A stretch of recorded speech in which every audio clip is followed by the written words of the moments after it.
beginning of time, there was nothing. Then, in a burst of pure creation, the 0 point sprang into being. An unfathomable number of realities were created by the 0 point, each its own universe, containing their own multiverses, and as a whole, their own omniverse. In our real world, this event would be called the Big Bang. The 0 point is located in Reality 0, the origin reality, since it contains the 0 point. Over 1,000 years ago, Geno discovered the 0 point. He founded the imagined order to control and enslave the 0 point underneath an artificial island. With its power, the imagined order traveled to different realities, hiring more scientists. Those who joined the island management team would be granted immortality, and their homeworlds would become protected by the IO. Agent Jones was the first person to ever jump into the 0 point to test what would happen. This created his first snapshot, Jonesy the First, on the island, using the 0 point to travel to different realities in the IO's plan to perfect them and create the ideal civilization. To do so, they trapped people in the island's loop for research, disastrously affecting the development of worlds.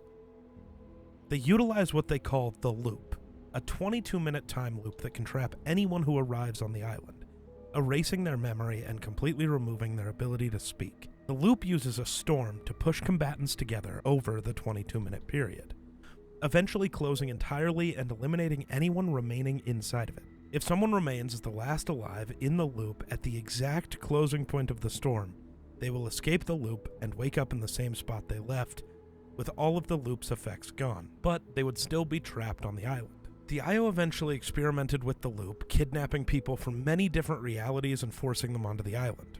Here they would fight over and over again in a battle royale. The IO created bunker hatches to the bridge. Geno would send his daughters into the loop, confident that they were so perfect they could be the first to escape the loop. Geno had already replaced himself with stronger snapshots of himself. On the Ice Moon, the Ice Kingdom, led by the Ice King, had traveled across realities with allies to collect powerful technology, artifacts, and beings they deemed too dangerous to exist. When the Ice King's most trusted comrade argued to use their collected items to alter realities, to their liking, the Ice King froze him and all his knights in his fortress. The Ice King brought the Ice Moon to Reality 0 before freezing himself to sleep forever, leaving the Ice Moon to orbit Reality 0. The Cube King left the last reality but was captured by the IO. They abused him for knowledge about the last reality.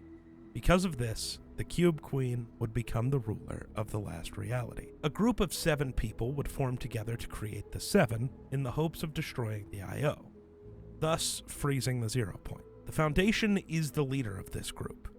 The Cube King joins as the Origin, and Geno's daughters join as the Imagined and the Order. The other members join, better known as the Scientist, the Visitor, and the Paradigm. The 7 are afraid of Geno, as he and the Imagined Order, with control of the 0 point, are a threat to cause harm to the Omniverse as a whole. The 7 develop sealed environment suits as a way to enter and leave the loop at will without ever being affected by it. The Paradigm left and joined the IO temporarily. Midas would set his sights on building an empire of espionage and conquest, founded the Shadow. In Reality 783, on Oshima Island, the River Guard and the Fox Clan were established. The Fox Clan was in possession of powerful magic masks that allow them to travel realities. However, the Mask Maker, the Fox Clan, became too ambitious and created the Masks of Power. These Oni masks threatened the entire island. From this, the first demons appeared, and war broke out between the island and the demonic forces. This event was the Shattering War, resulting in the destruction of most of the masks, the sealing of the demons in the spirit realm, and the banishment of magic on the island. The Fox Clan was blamed for all of it, and their River Guard became sworn enemies. That is all the setup you need for the Fortnite lore. Now, let's get to everything we know and how the timeline flows from the beginning of the game. In the pre-season, or very beta phase of Battle Royale, we get the main character, or the player that the character controls, dubbed as the Looper by the Foundation. The Looper gets trapped inside the loop and joins the Battle Royale. In Season 1, the first steps in the loop shape its fighters, as the 22 minutes repeat endlessly. Renegade Raider is among those who win their freedom, by being the last one standing at the center of the storm. As we continue on to Season 2, Knights claim lands on the island. The Black Knight rules over Wailing Woods, the Red Knight becomes the Red Menace of Anarchy Acres, the Blue Squire is the Warrior of Moisty Mire, and the Royal Knight is the champion of Tomato Town. Man, the story has come far from Season 1, huh? Season 3 is when things really start happening on the island as a comet appears in the sky above the island, gradually getting closer. In the final weeks of the season, the thought was this comet would wipe out Tilted Towers. Small meteors started striking around the island, and the inhabitants of the island who had escaped the loop were observing the comet with telescopes around the island. Season 4 started with the impact. The comet slammed into the factories near Salty and destroyed Dusty Depot. This left an enormous crater in the center of the island, and this crater would be scattered with hop rocks. There were other smaller comet fragments around the island in Tilted, the Prison, and Risky Reels. The government would set up a research station at Dusty Divot to monitor a strange rock that appeared in the center. This strange government organization took over the island and started patching up all the holes. A film production is then started about a supervillain, Omega, who escaped from a prison that was hit by a meteor, forming a robot army of chromiums and die-casts, destroying the heroes using the rocket. Carbide and his team of heroes fights Omega in the final showdown of the film. While this group was making a movie in the foreground, the Visitor, a member of the Seven, still dedicated to wiping out the I.O., is revealed to be in stasis in the pod within the rock that crashed into Dusty Divot. He awakens, breaking out, trashing this facility and making his way to the villain lair in the mountains near Snobby Shores, the one that existed as a prop for this aforementioned movie. This lair had a fully functioning rocket for the movie for some reason, and while the movie was being filmed, the government collected and moved all the hop rocks to the villain lair from each of the craters. The Visitor then took over the base, modified the rocket to traverse between realities using the hop rocks, and proceeded to launch the rocket, opening temporary rifts to teleport around the island. The rocket boosted into the sky, creating a gigantic sideways rift, leading to an unknown location. This destabilized Reality Zero and left it vulnerable to future invaders. As Reality Zero was destabilizing, the rifts around the island began opening to different realities, taking props and people to and from Reality Zero. The sideways rift kept growing larger and kept bringing and taking more things from more realities. Supply llamas were rifted to different places on Earth: Paris, Cologne, Cannes, Warsaw, and London. The Durburger mascot was rifted into Antelope Valley, California, starting the Season 5 ARG. Several objects were brought to the island also, including an ancient wagon, dinosaur bones, and a ship anchor. The sideways rift would pool massive amounts of matter into Reality Zero from other realities, bringing in Paradise Palms, the desert, Lazy Links, and a Viking village to the island, but also completely destroying Moisty Mire and Anarchy Acres. Smaller rifts would then appear around the map and change areas later as space in those areas recovered from the shifts. Drift would be rifted to Reality Zero after painting graffiti on the Durburger in our world, and being caught with the burger when it shifted back to the island. Drift, along with his new friends Cuddle Team leader Bright Bomber and Rex, would travel around the island meeting more people and participating in different activities, visiting the burger, and then Lazy Links, as well as the racetrack. Then the dinosaur statues, and would end at Risky Reels. During this road trip, Drift gets a mask from a stranger.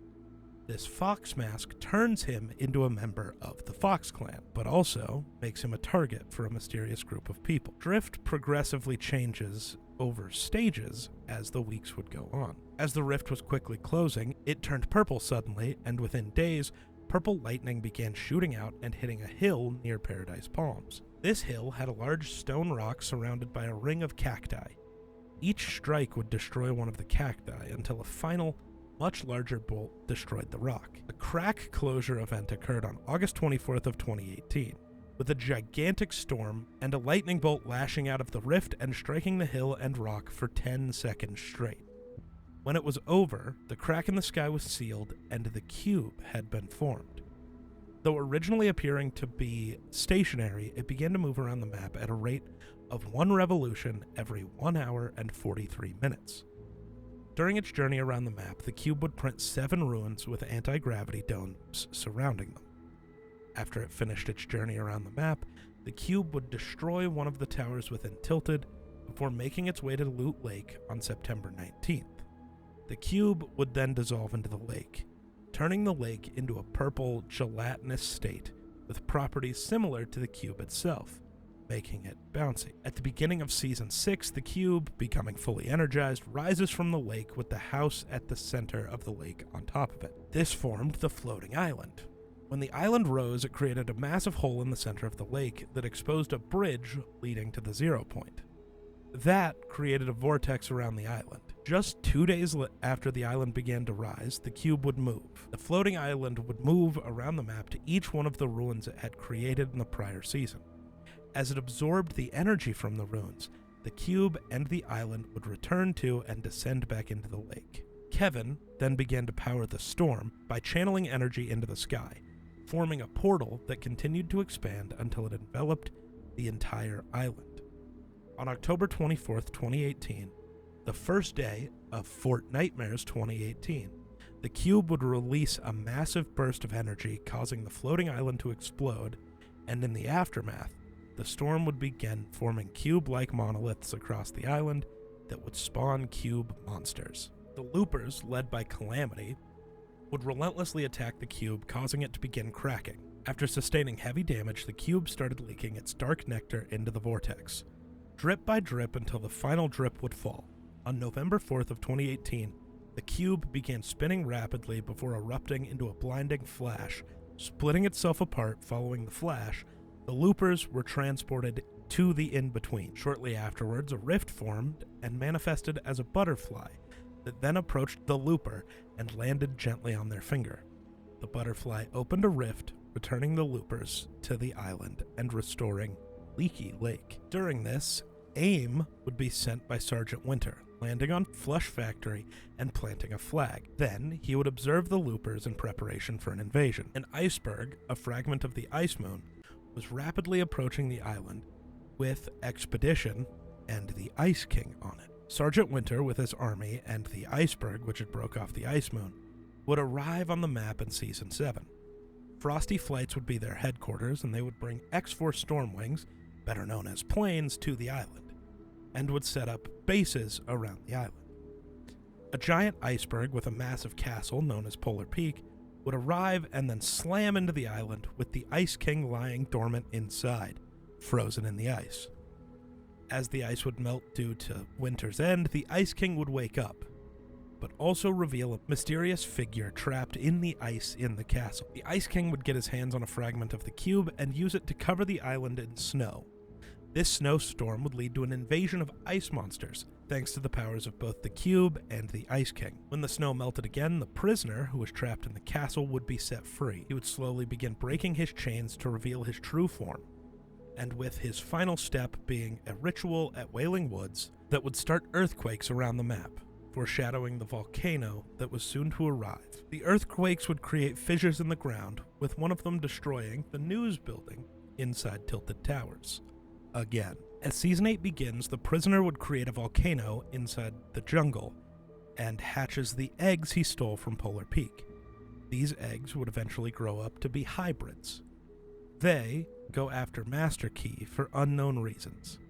The group of Peelies would then hold a ripening ritual, and the government would set up excavation sites around the island, searching for the vault and being unsuccessful in their first few attempts.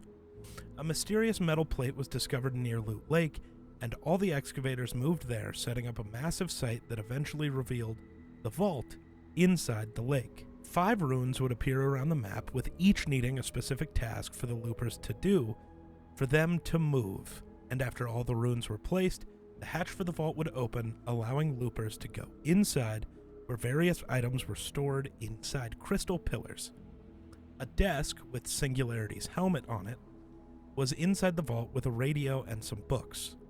The loopers would crack one of the crystal item casings with their harvesting tools, revealing first the drum gun, which was then released from the vault, as well as all the loopers inside. While this was happening, the prisoner erupted the volcano, sending balls of magma to Retail Row and tilted towers, completely destroying them. Polar Peak was also shot, creating a huge crack in the side of the iceberg.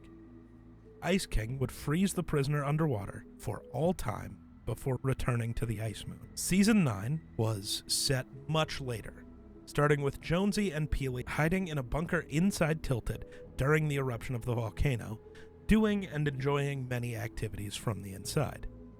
Though they forgot something very important. They have no food, so Jonesy would turn Peely into a smoothie and drink his juice to survive. After an unknown amount of time, Sentinel would open the bunker and welcome Jonesy and Peely into Neo Tilted. After Tilted and Retail were destroyed, they were rebuilt as Neo Tilted and Mega Mall.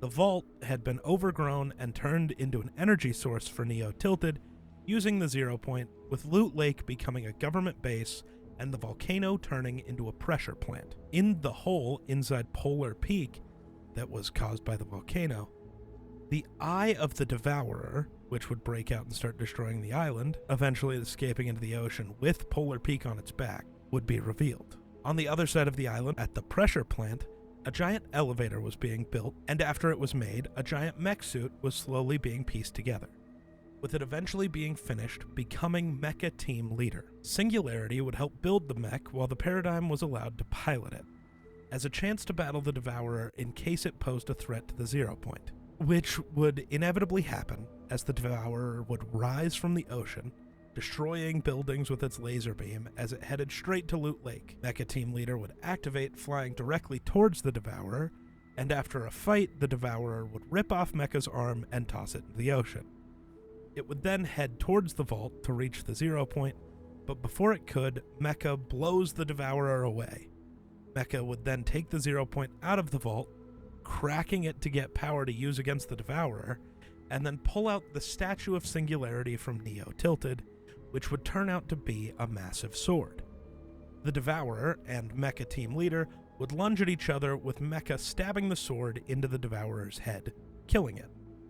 Mecha would celebrate with a floss before flying off to the Ice Moon. The 0 point would be left over the vault, destabilizing more and more with each passing day. Moving into Season 10, after the 0 point became unstable, it would release a massive burst of energy and a reality wave, converting Dusty Divot back into Dusty Depot.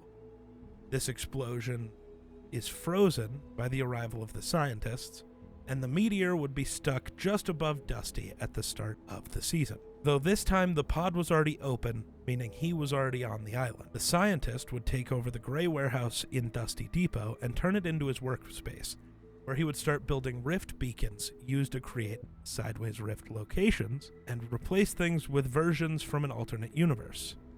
Hidden behind the scenes, the IO manipulate the 7 into further destabilizing the 0 point so they don't lose the bridge and the power they hold over it. Despite being enemies, the scientist still helps the IO, but we don't know if it was willingly. Neither the 7 nor the IO want to lose the bridge, but the IO left all the work for the 7. The scientists' rift beacons would create rift zones, which would swap locations with alternate reality counterparts, each known for their unique rules inside. The scientist turns Neo Tilted into Tilted Town, Mega Mall back into Retail Row, Paradise Palms into Boisty Mire, Frozen Greasy back into the OG Greasy Grove, and the former location of the destroyed Starry Suburbs into the Starry Suburbs. He also accidentally destroyed the sports center and created a crater with glistening objects and brought back the floating island with more additions, like the motel sign and the burger. The scientist would build a rocket at Dusty Depot and launch it with 6 more rockets originating from the rift zones. All of them would create a rift in front of the frozen meteor and push it into it.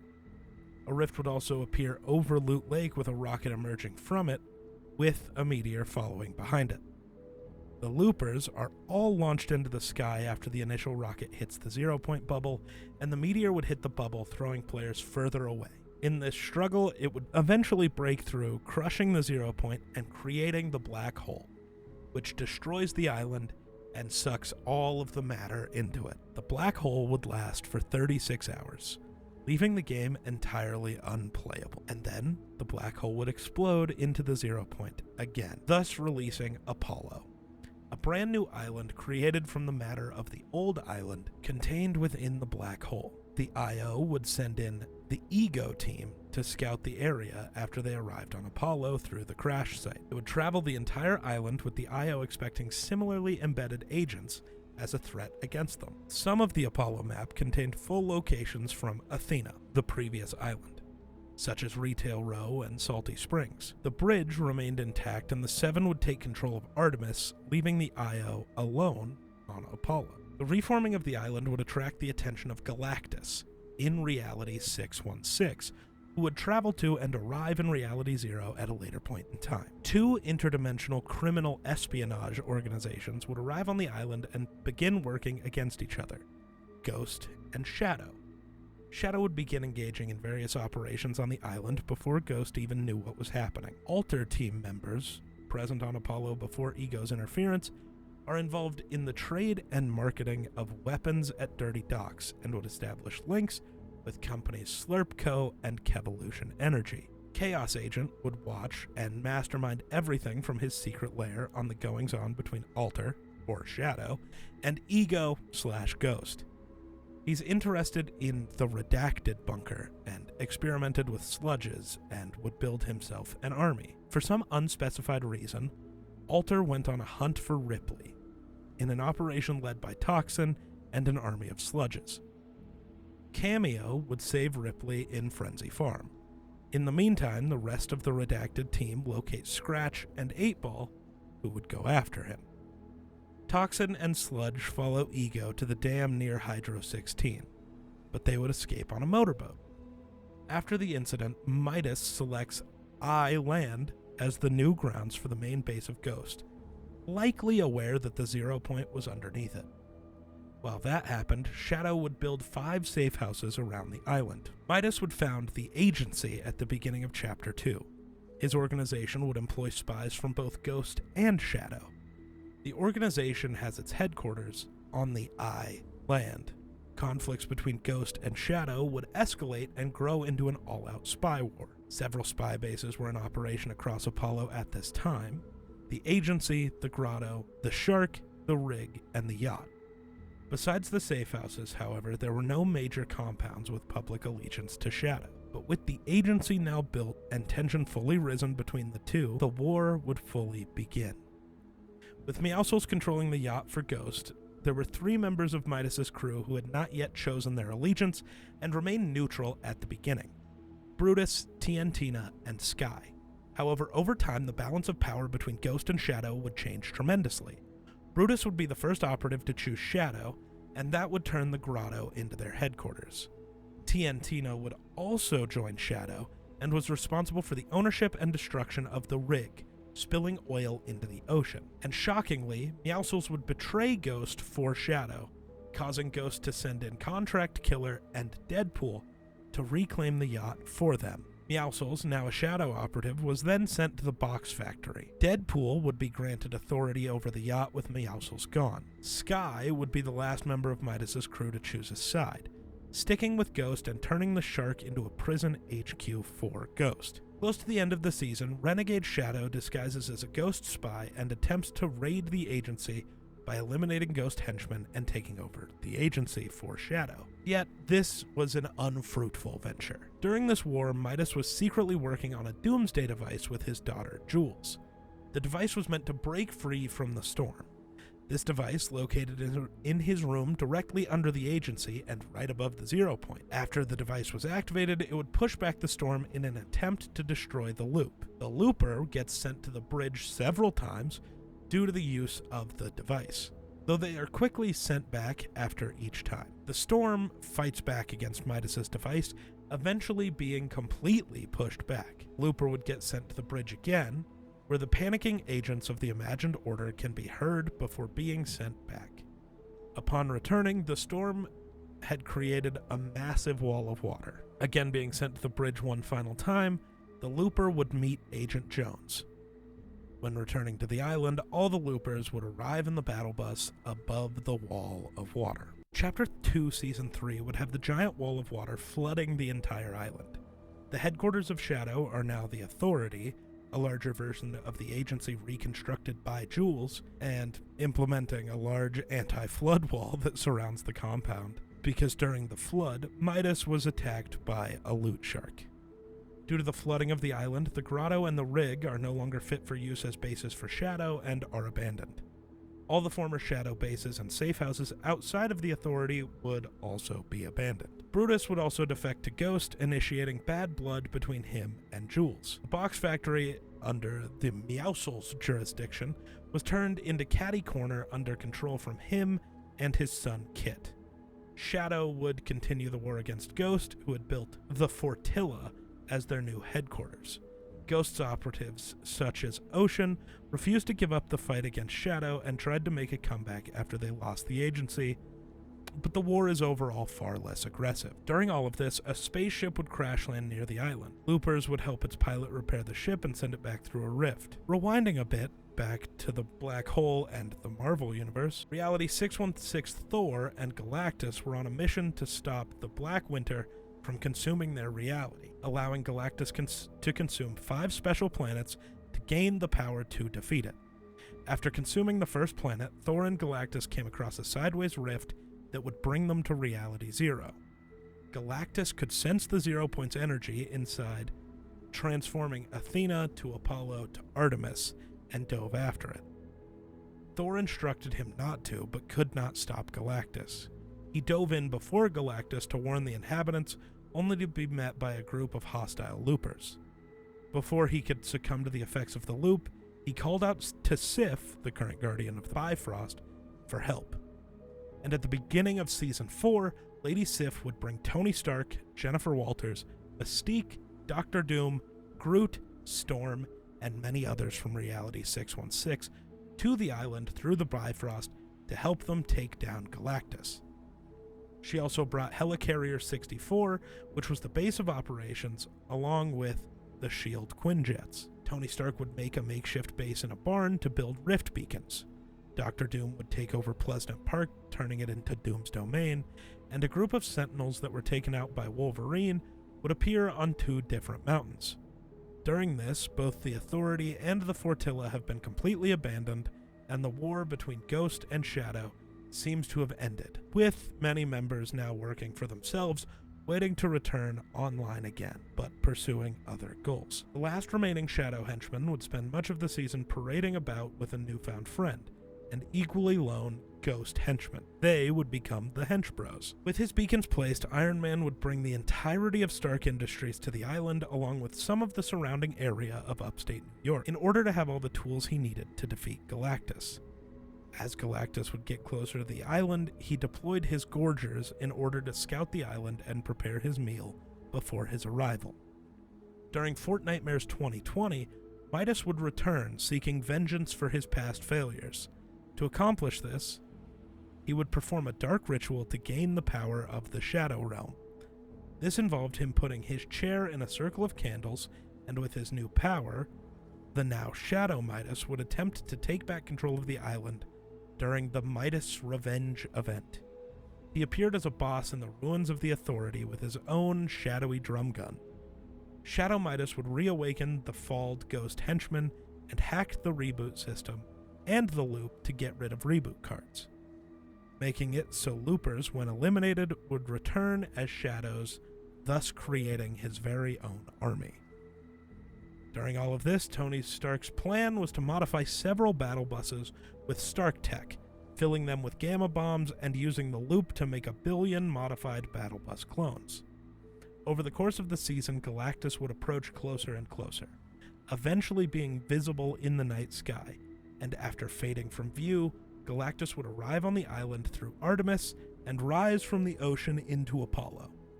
Galactus would arrive and launch into action quickly, fully rising and telling the island's inhabitants to beware because he was hungry. He would destroy Helicarrier 64, plunging the giant aircraft into the ocean before ripping the 0 Point out of the bridge, using energy beams that came out of his hands. During his attempt to absorb the 0 Point, seemingly sensing that its power was being stolen by something around it, it cracked itself, trying to become a black hole once again. Just like during the end, hoping to suck up Galactus and everything else around it. However, Stark's intervention would prevent this, and instead, everyone was sent to the in-between, where all the battle buses were waiting for battle. The fight would commence as the Zero Point was nearly exhausted by Galactus. He would be tricked into eating all of the battle bus, which would detonate the gamma cells within them to injure Galactus from the inside, sending him and a Zero Shard back through a rift into Reality 616. During the Devourer of Worlds event at Apollo, the bridge was heavily damaged due to the Zero Point being ripped out of the facility. Agent Jones would wake up in his office to a call from Dr. Sloan, and she would order him to stop anyone from escaping the loop and to not attract the attention of the Seven. He would not hear the latter instruction, though, which is foreshadowing for Season 6, to not draw the Seven's attention. He packed his field bag and uses a bridge terminal to locate the best bounty hunters in all the realities. The Zero Point would stabilize back from the black hole before a catastrophic event could have destroyed the island once again, and now it levitated above the center of the island, and despite avoiding the disaster of Galactus, the area around the Zero Point was warped and turned into a desert with scattered solid pieces of the Zero Point called Zero Point crystals lying around the island. Locations and objects from past seasons were being brought to the island, including Flush Factory and Tilted Towers, though Tilted would later merge with Salty Springs to become Salty Towers. Oddly enough, these brought back locations were in approximately the same coordinates they were on the Chapter 1 island. The IO quickly settled themselves around the island, still having access to the bridge through their surface hubs, and they would build structures for the first 5 hunters Jones brought at Hunter's Haven and Colossal Coliseum. Predator would follow Jonesy to Reality Zero and move into Hunter's Haven, but making Steely Stronghold his hunting ground. During his mission, Jones visits countless realities to bring 30 bounty hunters to Apollo. His aim is to cause chaos within the loop, while the IO tries to fix the Zero Point. However, the IO failed to keep the Zero Point under control, and Jones would decide to take matters into his own hands. With the Zero Point reaching its final stage of destabilization, Jones realized that the Order isn't doing anything about it, and after his access to Restricted File 8752 in the IO was revoked, he went rogue and flew to Apollo, ignoring Sloan's orders. He makes his way through the chaos of the loop, getting close enough to toss a portal device into it, and after a few moments, a meteor appears out of the sky and crashes into the sand near Dusted Depot. Meteor would crack open, revealing a pod like the Visitor and the Scientist. Out would step the Foundation, who would immediately attack Jones. Jones would stop the fight by offering to take him to Geno and the Sisters in exchange for the Foundation's help in destabilizing the Zero Point. The Foundation agrees, attempting to untangle the Zero Point tendrils, while Jones and the Looper close the new pure portals it creates. Unfortunately, the Foundation is unable to untangle it, and creates the Spire to contain the Zero Point's blast, sacrificing himself by sealing himself inside the Zero Point. For this to work, Jones has to overload his portal device and throw it inside, trapping himself in the loop. The Spire safely containing the Zero Point and allowing it to heal and realign, while at the same time cutting off the IO from the power of the Zero Point. A reality wave would be released, forcing the island to go wild, with the center converted from a desert into an autumn-themed biome. Animals would arrive, and parts of the island would change into more autumn zones. Throughout the season, the IO vanished from Reality Zero, leaving some IO guards to protect the bridge. After Zero Crisis, the Looper decided to continue helping Jones and the Foundation. They began to hunt anomalies, later getting contacted by Tirana, who found a message from Jones for them asking to listen to the Crystal Song. Since the recording concerns the Spire, Roz decides to steal it and help the Looper in order to serve his own interests. With Roz's help, the Looper infiltrates the Spire in order to decipher the message of the crystals, which is from the Foundation, asking the Looper to find Jones. Both Roz and the Looper search for Jones, taking several of his snapshots to find the Jones that the Looper encountered during the Zero Crisis finale. Some of them would reveal the secrets about the loop and the loss of memory and the snapshot phenomenon, as well as their mission when they came here. Many warned that Jones was doomed, and they could only get help from the first Jones. Once Jonesy the First is found, he wants to test the Looper's strength, and after winning the duel, Jonesy would first explain the truth behind the Spire, saying it will make people powerful, but also corrupt their minds.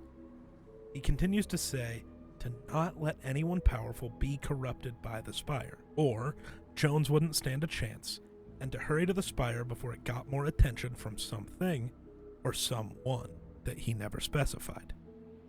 While this was happening, Roz stole a fragment of the Spire's core, becoming Glyphmaster Roz.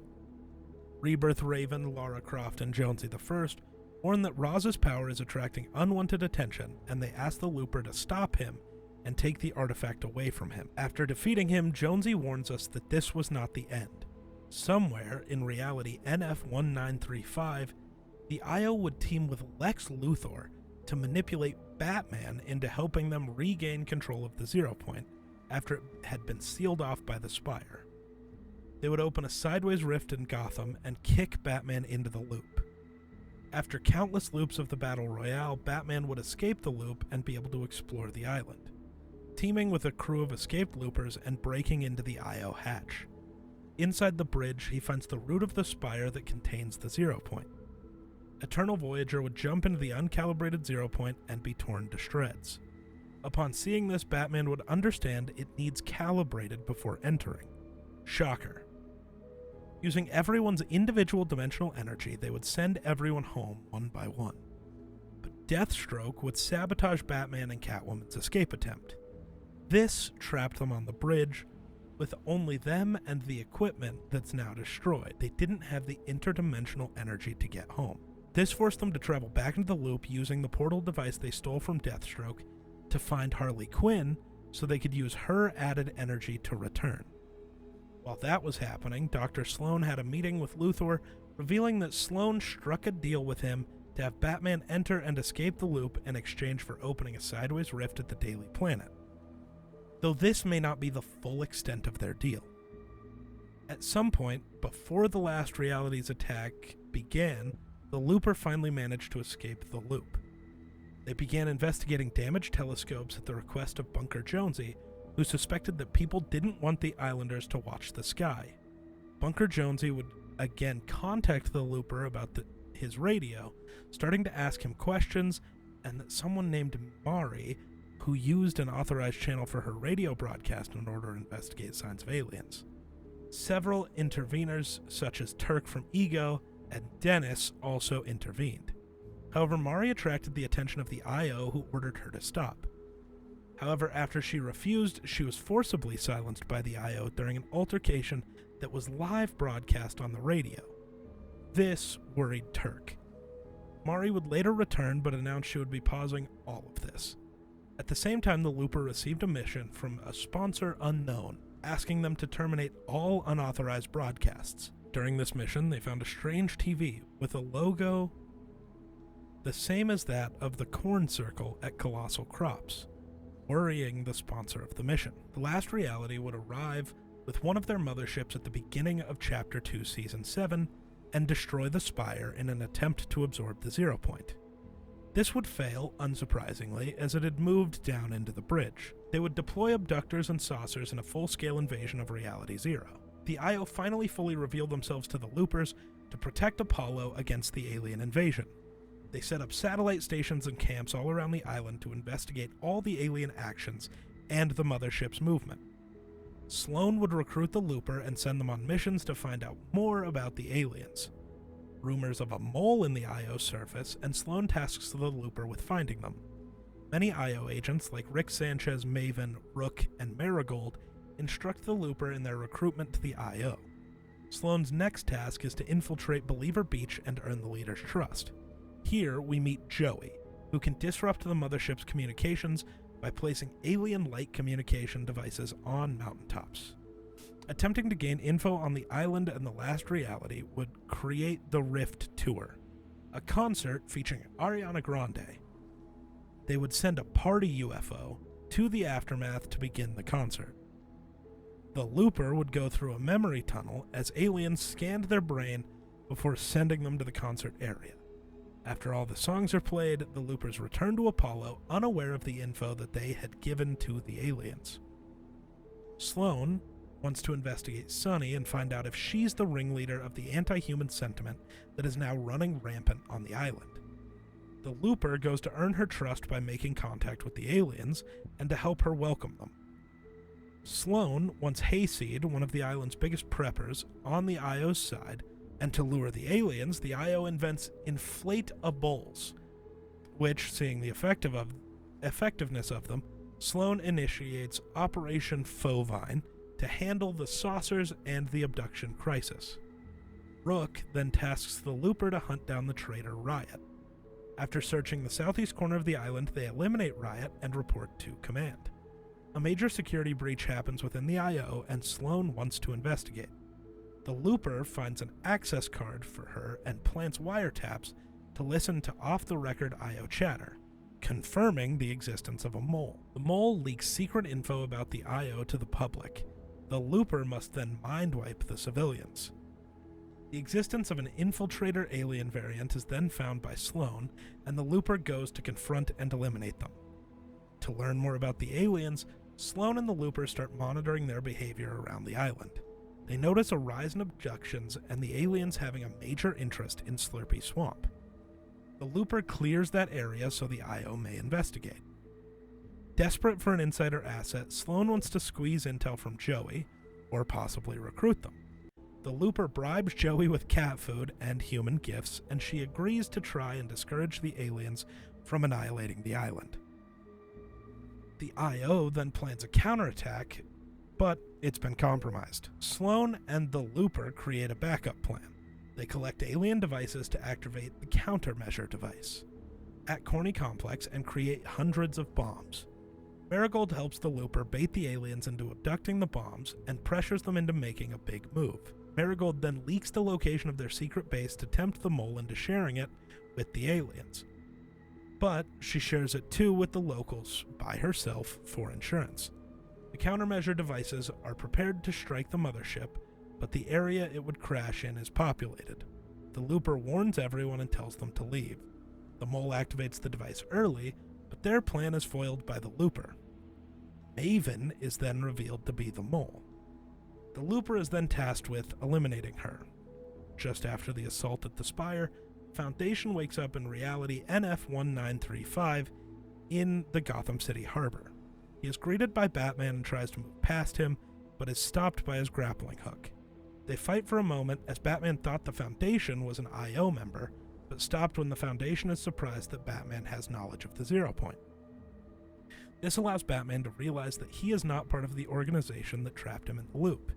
The Foundation explains the Seven's goals and agrees to help Batman close the Sideways Rift. The Foundation is then tricked by the Batman who laughs, who dives after the rift. The Foundation follows him into the loop, leading to a quick fight between them.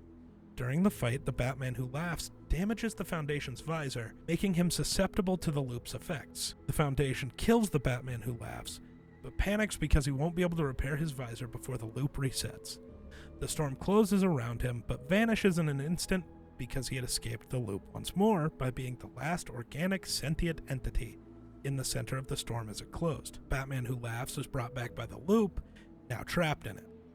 But his visor, being crafted by the Worldforge, protects him from the loop's speech-impeding effects. It does not, however, protect him from snapshots, which are created soon after.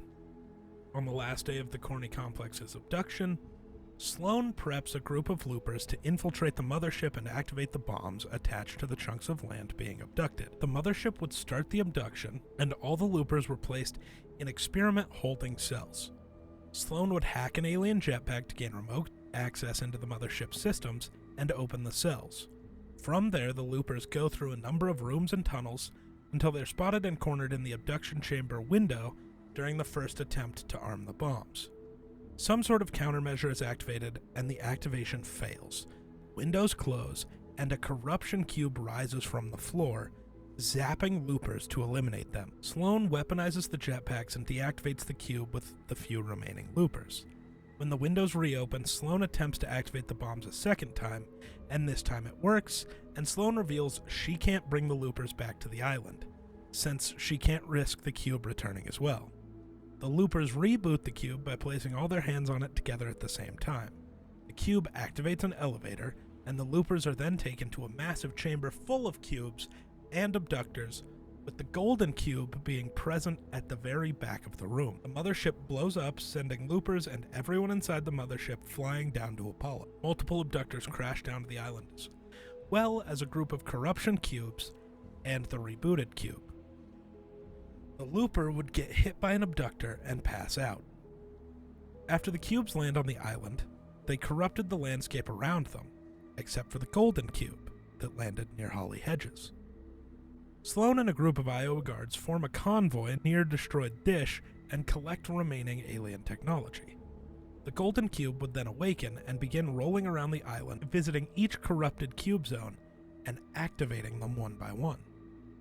In the meantime, the looper, having survived the explosion of the mothership, would be contacted by J.B. Chimpanski, who gave them info on what was going on and asked for their help in the war.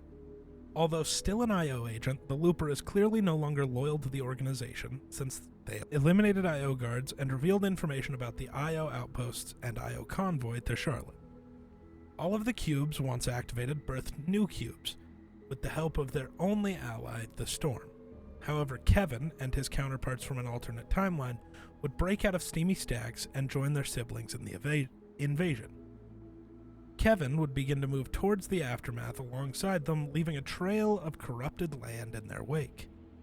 All of the cubes would conjoin to form a castle-like structure called the Convergence. The Cube Queen would leave her golden cube and begin hovering above the Convergence. As it grew larger day by day, it would eventually form into a pyramid. With the formation of the pyramid, the Cube Queen would release her strongest cube monsters, the Caretakers. J.B. Chimpanski would lead the war effort to collect funds for the war against the Cube Queen, funding turret stations before moving on to other armaments such as the Shockwave Launcher and Legacy Combat Assault Rifle. He would later use the funds to unvault the Combat Shotgun and Flintlock Pistol, and in a final campaign he would bring 2 salvaged Brute mech units to the fight, one being at Corny Crops and the other at Pleasant Park. As a base, the Guava Fort is constructed to protect them and prepare an attack. Sloan and her convoy reach Redacted and open it, finally revealing the IO staging facility. The rebooted cube teleports to the Guava Fort to assist the loopers against the Cube Queen as her onslaught was about to begin. She would gather all her power to open Reality Zero's barrier for the last reality, with the cube's cradle in view. The golden motherships would send out saucers, but the rebooted cube would protect them with its shield. Golden abductors start destroying different locations across the island, with one targeting the rebooted cube, leaving the loopers defenseless. Meanwhile, on the bridge, Sloan and Gunner begin interrogating Jones until the Foundation breaks in to save him. They run to the 0 Point chamber, and the Foundation tears down one of the panels as cover. The Foundation tells Jones to disable the gyro system, and the island begins to flip. The Visitor and the Scientist arrive at Guava Fort, rescuing the loopers. The Scientist takes them inside the bridge through a hatch, and they run through the bridge as the island rotates more and more, eventually reaching the 0 Point chamber, meeting up with Jones and the Foundation.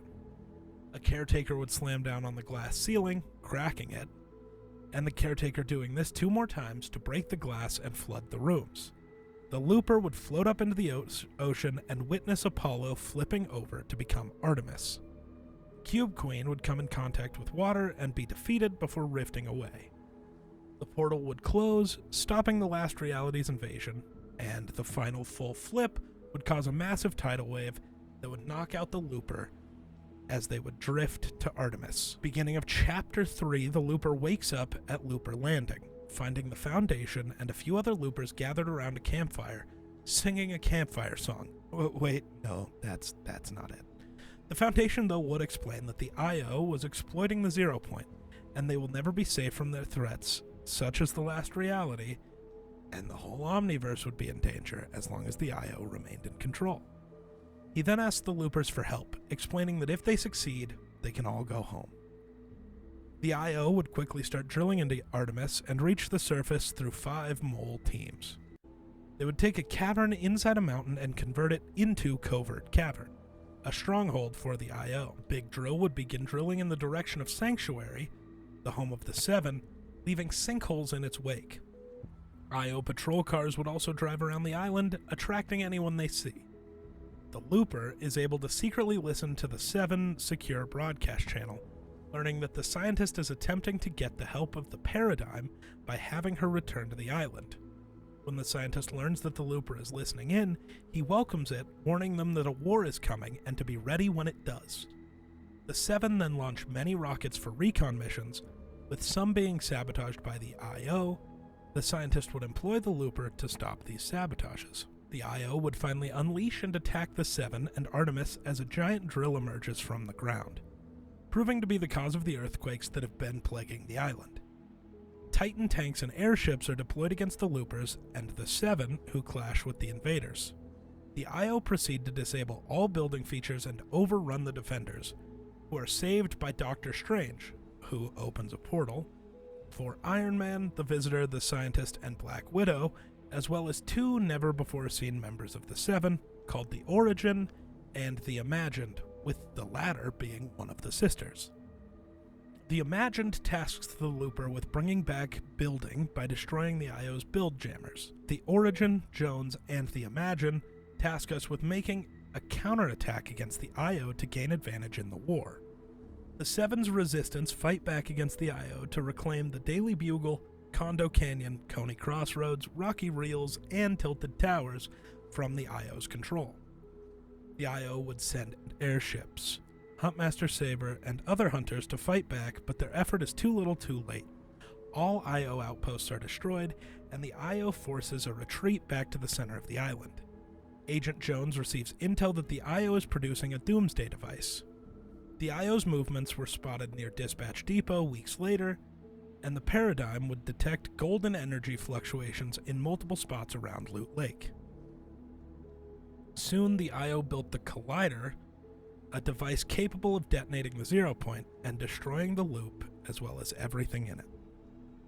The Visitor would then come up with a plan to stop the Collider by using the Paradigm's mecha team leader that was left on the Ice Moon. The scientist would suggest that going to the Ice Moon could be risky, but Spider-Man has the idea to call heroes from his reality to help them, specifically Thor and Storm. With their abilities to manipulate the weather, the Origin then tasks the group heading to Reality 616 to retrieve the Zero Shard. Everyone agrees and then splits up. The Foundation, Jones, the Imagined, and Spider-Man stealthily infiltrate the bridge. Jones guides everyone through the bridge until he is distracted when he finds his office and takes a picture of his late family with them. When they reach the Zero Point, they're stopped by Dr. Sloan and Gunner.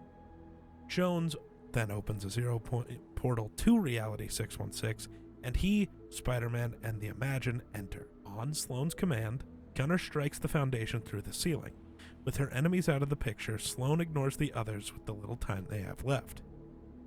Spider-Man, Jones, and the Imagined arrive in Reality 616 and quickly send the Avengers to the island to help with the Resistance.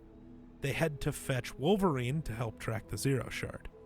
Meanwhile, Doctor Doom is chosen by the inner circle of the Imagined Order to join them as a valued addition, and Geno himself is able to recruit him. The Imagined is able to track the Zero Shard in Wakanda. After a battle against the Wakandans, Shuri, the Princess of Wakanda, quickly dispatches the fight and welcomes the group into Wakanda. Although the Imagine's tech is not able to trace down the exact location of the Zero Shard due to vibranium interference, Wolverine's scent determines that the shard is no longer there, and the smell of lizards remained. When Shuri leads the group to Serpent Valley, they discover a base guarded by hybrids. As the group battles the lizard ninjas, the base is destroyed and they lose the trail for the Zero Shard. Spider-Man suggests heading to Savage Land to find Stegron the Dinosaur Man, who is most likely responsible for taking the Zero Shard. The Foundation, Scientist, and Iron Man arrive on the Ice Moon safely with the help of Storm and Thor's weather calming abilities. The group finds the broken mecha team leader lying on the icy surface, with Paradigm still alive in the mech. The Paradigm awakens from stasis and tries to convince the Foundation that she's not a traitor, as her reason for siding with the IO during the final showdown was to prevent them from building a doomsday device that could destroy the entire island along with the Devourer. She then explains that her plan to repair the mech couldn't work unless they had a power source. Back on Earth 616, Spider-Man, Jones, the Imagined, Wolverine, and Shuri travel to Savage Land, where they find even more hybrids, and after defeating them all, the group camp there for the night. The Imagined explains her relationship to Geno to Wolverine, as Jones explains his past with the Imagined Order to Spider-Man, and how he worked with them to ensure his family's safety, but was never able to rest with them when they all passed, and he remained immortal. The next day, Wolverine and Shuri track the hybrids to a lab in the Savage Land, where they find Stegron and primal creations of the High Evolutionary using the power of the Zero Shard. The group would battle the High Evolutionary and Stegron as a distraction for Spider-Man to break into the lab, only to discover that leading the group to the lab and battling the High Evolutionary was Dr. Doom's plan to steal the Zero Shard himself, using the hybrids as his minions. As Doom would use the Zero Shard to escape, battle against the High Evolutionary ends, as he only wanted to defend the Zero Shard. The High Evolutionary informs the group that Dr. Doom traveled to Reality Zero, and the group uses Jones's portal device to chase after him. They track Doom to the Ice Moon, where they find a castle trapping the Ice King and several of the powerful items he collected in ice. The Ice Moon proceeds to become colder, despite Thor and Storm's efforts. Dr. Doom appears and battles them using the Zero Shard and many of the powerful items in the castle. Despite his efforts, Spider-Man is able to retrieve the Zero Shard and get it to the mecha. Fully repaired, but requiring a power source with the Zero Shard, the mecha is repaired and Dr. Doom flees to the island. The mecha retrieves the group on the ground, destroys the Ice King's castle, and prepares to travel to the island. On the Ice Moon, the Origin gave the Loopers a mission briefing. The Paradigm then enters and initiates mecha launch sequence. With the Loopers entering the battle station, the mecha heads for the island. It lands at Synapse Station, where it's greeted by battalions of IO tanks. The mecha slowly walks ahead towards the collider while fighting off the IO. As it's hit by a barrage of missiles from IO airships, it is heavily damaged. Peely then arrives in a slurp truck and heals mecha with it. The mecha pulls out its light blade, slashing through the remaining airships, and after the IO vehicles are destroyed, Paradigm diverts all the power to the light blade and prepares to destroy the collider. Before this can happen, though, an explosion occurs underground, and mecha falls into the ground below, leading Paradigm and the Loopers to be ejected. The Zero Point had been exposed, and the collider forced it to explode. Jones comes to assist the mecha crew as Sloan arrives in a tank. Jones begins leading the Loopers towards Sloan while Paradigm attempts to restart the mecha. The Foundation arrives and eliminates several IO guards as the collider pulls the Zero Point towards the bottom, shifting realities along the way. Meanwhile, Geno joins the battle on the collider upper levels and fights against his daughters. Though Geno doesn't want to kill them, the Imagined sacrifices herself and falls into the Zero Point alongside Geno. Geno, seemingly unharmed, angrily commands the IO to wipe these failures out of existence before entering the Zero Point. The Paradigm gets mecha back online as Jones is distracting Sloan with a speech. She crushes Sloan and her tank with mecha's fist, destroying part of the bridge. The Paradigm begins to lift the Loopers, Jones, and the Foundation upwards towards the top of the collider, with the latter two, Jones and the Foundation, jumping into the Zero Point when it focuses on Geno. The Loopers then destroy the crystal detonators, and the Zero Point falls back below. The Paradigm protects the Loopers as the collider collapses. Meanwhile, Jones and the Foundation fist bump as they enter Geno's reality. They get to see Geno and the Imagined slowly discorporate, getting scattered across the Omniverse. Geno's remnants travel through multiple realities, winding up at a singular spot and reforming Geno. In Chapter 3, Season 3, after the defeat of the IO with the destruction of the Collider, an island-wide celebration of the Seven's victory begins. Former IO facilities are vandalized, with the former IO headquarters Command Cavern being transformed into Rave Cave. The 0 point is now exposed and underneath the glow, surrounded by debris from the collider. It forms the reality tree, which then creates the Reality Falls biome on the island. A Clumbo can be found, quote-unquote, dead near Loot Lake.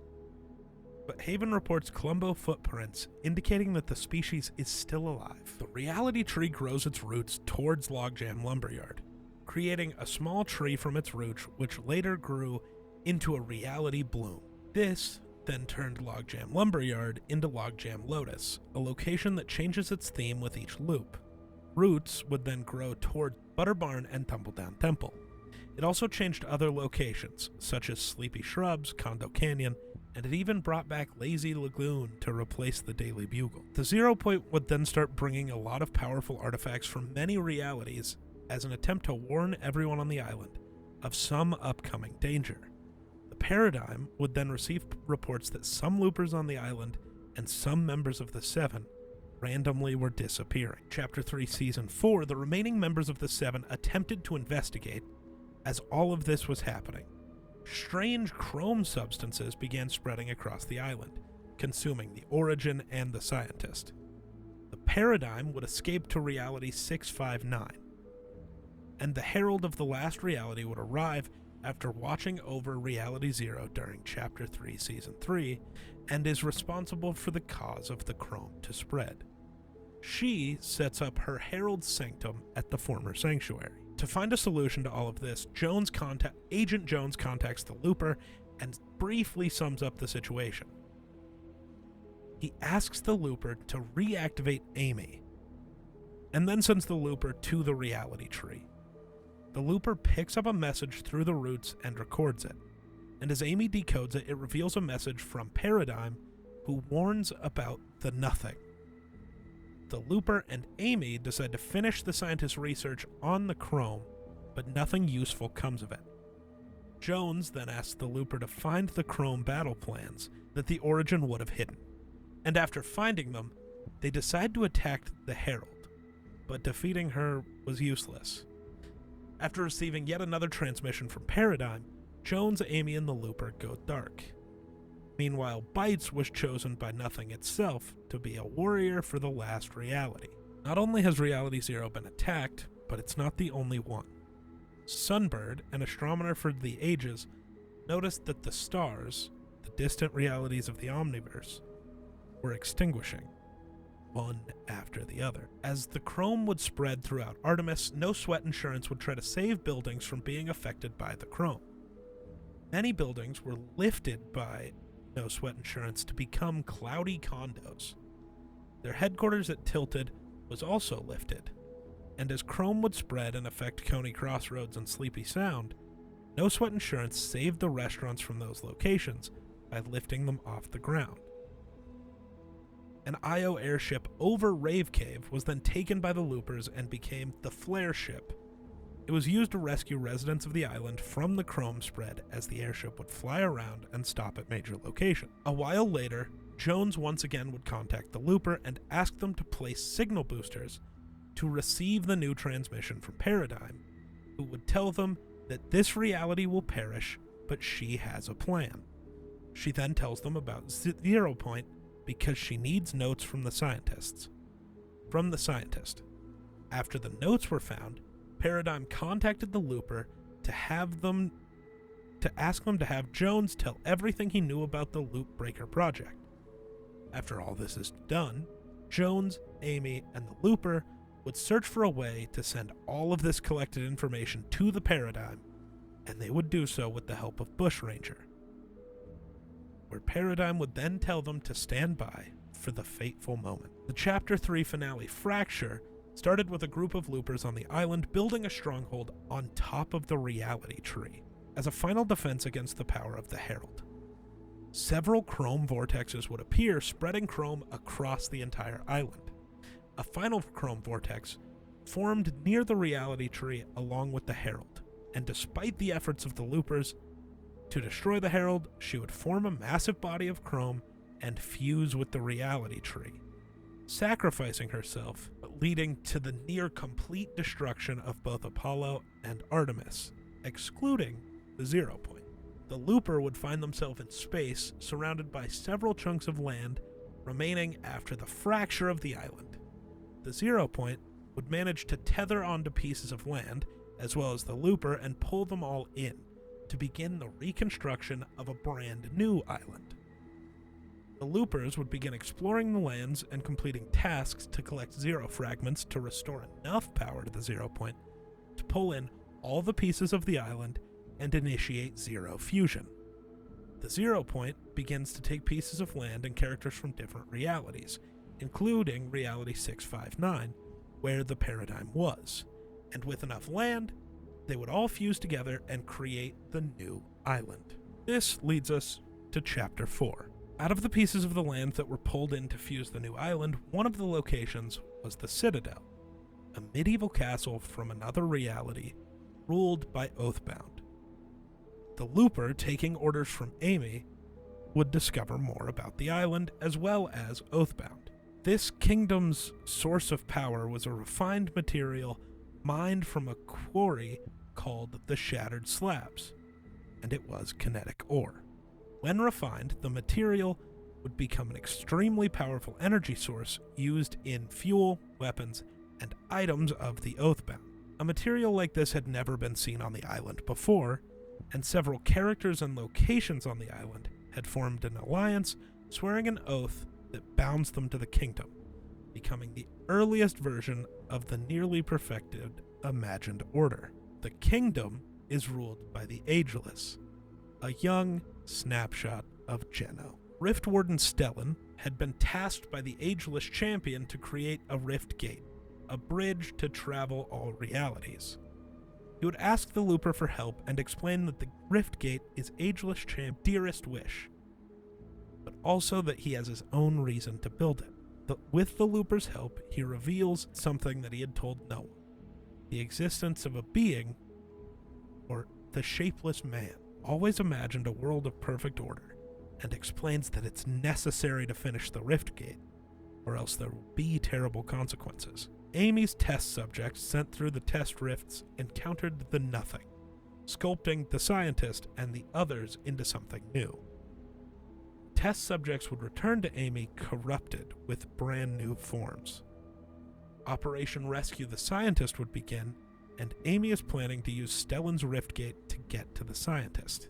Stellan would activate the gate using unstable energy from kinetic ore. But something, or someone, sabotaged the gate and manipulated the coordinates, causing it to overload and explode. With the gate destroyed, the sky is torn and the Shapeless Man disappears. Stellan finds a prophecy from exiled sages of the Oathbound. The text prophesies a beautiful monster enabled by the hubris of a champion, and wonders if silence itself is the prophecy. Stellan would thank us for our assistance in making the Rift Gate and bid farewell. Later, Evie would receive transmissions from the Peace Syndicate that says it is time for us to come to you. Season 2 would start with several futuristic buildings and miniature islands being rifted onto the island. Faulty splits would be crushed, and in its place, Mega City would now stand tall, with a new biome forming on the landmass that got rifted in. The Looper would be recruited into the Peace Syndicate, and would be tasked to find the saboteur who's been trying to start a war between all the syndicates by messing with the Peace Syndicate, and pinning blame on other syndicates. While the Looper is on their way to check all the computers, they encounter a suspicious man named Triarch Nox near the computer. The man would advise the Looper to stay away from that terminal, and after checking the computer, they find out files on the Army of the Last Reality have been corrupted. Triarch Nox attempts to kill the Looper, but fails, and the Peace Syndicate unites with the River Guard, Fox Clan, the Luminaries, and the Unseen to search for the saboteur. In the end, everyone becomes friends, and the problem is solved. Cracks and fractures originating from the impact of Mega City appear across the island, followed by multiple 0 point earthquakes. Biomes begin to split, and mysterious tree roots rise from the cracks. In Season 3, the central part of the island would collapse, revealing an ancient jungle below. The 0 point is exposed but petrified and constantly groaning. Optimus Prime would hack the radios across the island to warn that this reality is doomed to collapse, but hopes it is not yet lost. Dr. Sloan, finally freed from the underground after the surface of Asteria collapse, would begin to study the jungle and the ruins of the ancient civilization that inhabited it. While locked in the jungle, she recorded many audio logs of her findings about the ruins and this civilization. She finds the apparatus and plans to fix it. Research in the Rumble ruins reveals several murals, including one concerning Optimus Prime and another mysterious silhouette. Prime would later contact Sloan and explain the situation to her. While revealing the procedure to follow, he left a message on the Rumble ruins murals to tell everyone to study and find the secret hidden among the stars, to seek answers from the starless void. He would send other radio messages concerning clues left by the ancients to study the stars, before leaving with one final cryptic message: the key to your future lie in the past. Sloan would reveal to someone through her audio recorder that Prime had a way to save everyone. After deciphering all the glyphs, Sloan realized that they predicted an eclipse, but it didn't match any astrological data. However, her long-range cosmic scans revealed the presence of a signal, an unnatural cosmic event that she recognizes, and it's coming our way with intent. She determined that the ancient people couldn't predict this eons ago, unless it had happened before. After the repair and installation of the apparatus, it's revealed not to be a telescope, but a stellar projector, which served as a countdown before the fateful arrival of the being responsible for the eclipse. At the same time, the murals at Rumble Ruins began to glow. Sloan's audio recorders turn out to be addressed to Ancient Jones, who she reluctantly asks for help for a mission. In Season 4, the time-traveling vampire and wealthy leader of Eclipse, Cato Thorne, would arrive as the glyphs and apparatus had announced. He made the island his home, draining the island's wealth and treasures to fund his overly opulent properties: Sanguine Suites, Relentless Retreat, and Eclipsed Estate. Meanwhile, Sloan would launch different heists to steal Thorne's time machine, whose existence Optimus had revealed to her from deep under Thorne's estate. This is linked to her plan and the mission she entrusts to Jones. Sloan would hire Nolan Chance to steal the rift-powered time machine from Cato Thorne. With the help of the Looper, Nolan recruited members of his former heist crew, Antonia, Fishthick, Piper Face, and May, as well as a new recruit, KB Lame. Jones would also return to the island, reluctantly helping Sloan with her plan. When Thorne came out of the time machine after his journey back to March 25th, 2020, to get Oro's head for his collection, the heist crew would try to rob his vault. After discovering the intruders in his estate, he would transform into his revenant form and try to kill them, forcing the crew to flee. The eclipse would begin with a permanent super blood moon and solar eclipses caused by Thorne's psionics powers, as predicted by the apparatus.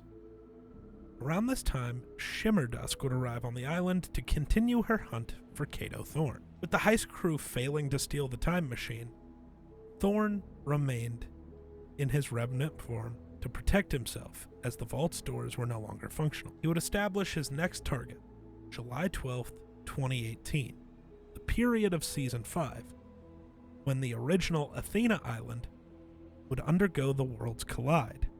However, his plan appeared not to be about obtaining items for his collection, something else that he hadn't revealed yet. Eventually, the heist crew would manage to steal his machine and take it to their base, and with the machine stolen, Shimmerdusk was free to make her move on Thorne. And throughout Fortnite's 2023 quests, she would enlist the help of the Looper to prepare, stocking up on ammo, killing Thorne's guards, smashing his valuables, and after weeks of preparing, they would be ready to confront the vampire and eliminate him. And they would do so successfully, and the Revenant would no longer prey across time and space. But with the machine now in Sloan's hands, they began testing it, bringing objects from 7/12/2018 to the present.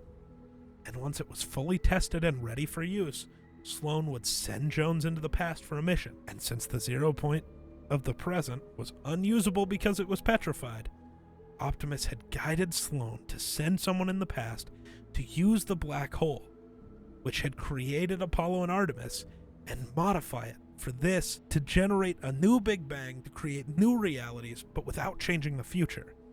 And this would allow the inhabitants of Asteria to escape before Asteria would collapse. This would lead us to Season OG, with Jones traveling back to Chapter 1, Season 5 for his extraction mission. This would allow all the Reality Zero inhabitants to escape from Asteria when he created the new realities. They would then be able to take refuge by acting on the black hole. Jones and the Time Machine would land in Pleasant Park. However, this wasn't Reality Zero's past. It was an alternate timeline, with many things being different. Many characters don't exist and their roles filled by others, or their fate was entirely altered from what it was in Reality Zero. The Sideways Rift would close before the cube appeared. No Sweat Insurance had been replaced in Tilted Towers by Castle Tower, and depict events that have not yet happened, that should have appeared much later, during the period of Season 8, and be placed at the unlucky spot where the sporting goods shop was located. Houses in Snobby and Fatal were replaced, even though this should have never happened. Other small things, like the Moisty Palm sign that was supposed to appear during Season X, as well as the Explorer's book concerning the Chalice of Cubetastrophe, located in Wailing Woods, which is from Chapter 4, Season 3. During the Chapter 1, Season 6 period of this new timeline, the changes caused by the absence of the Butterfly event, because Kevin never appeared in the desert and never placed ruins, meant that it didn't have enough energy to attack the island, and therefore the Loopers never tried to destroy it. Kevin the Cube was now alive and floating above the vault, and while Jones was making his way to Dusty Divot, he first has to recover his trailer that fell into Loot Lake after an accident. Someone on the island then started to prepare for the arrival of the scientist by turning Dusty Divot's diner into a rocket construction site. For some unknown reason, a very reduced version of the iceberg would arrive on the island. No Polar Peak, and none of what was hidden in it. None of the war between the Ice King and the prisoner, and no battle against the Devourer. So the fate of the characters, like the prisoner, the Ice King, the hybrids, and the Devourer, are unknown. The Scallywags then also arrive earlier with various changes, and they were unable to dock their ship to create Lazy Lagoon. Kevin the Cube was also trying to extract the 0 point out of the vault, while construction of the rocket was almost finished at the Divot, and Jones arrived with the Time Machine. But due to the timeline's alterations, the final showdown never occurred, thus allowing the 0 point to be extracted out of Loot Lake and pulled right below Kevin the Cube, which was trying to absorb its energy, which caused the Scientist Meteor to return once again. And because the 0 point never cracked and was never unstable, the 7 never created any rift beacons or rift zones. So instead, the 7, with the help of Jones, finished the rocket and taped the Time Machine on it as the final preparation for Jones's mission. The rocket would take off from Dusty Divot, and the energy from the Time Machine would make the rocket malfunction, transforming it into several random objects.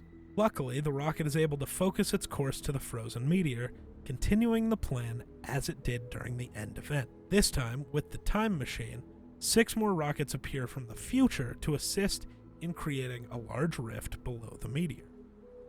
The Time Machine's energy starts to cause the meteor to transform into several different objects before it is successfully pushed into the large rift. A rift would then appear over Loot Lake, with a rocket emerging and the meteor following behind it. We've heard that story before.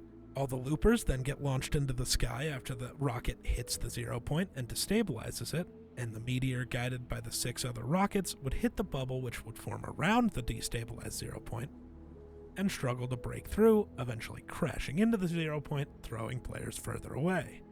A black hole forms, sucking all matter into it, and completely destroying this timeline from existence.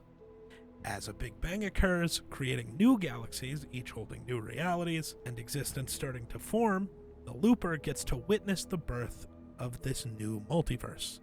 In them was Lego Galaxy, a racing galaxy, and a musical galaxy. In Reality Zero, the end would also occur, creating a black hole that generated Apollo and Artemis. Jones would return to our timeline, and Asteria's inhabitants would use the battle bus to travel to Helios. Following the Big Bang, several realities were created, one of them being Helios. After some amount of time, several decades, possibly centuries before the arrival of Asteria's inhabitants on Helios, an organization named the Society was founded by Montague. He presented his idea to the other elites of the island during an inauguration in Grand Glacier.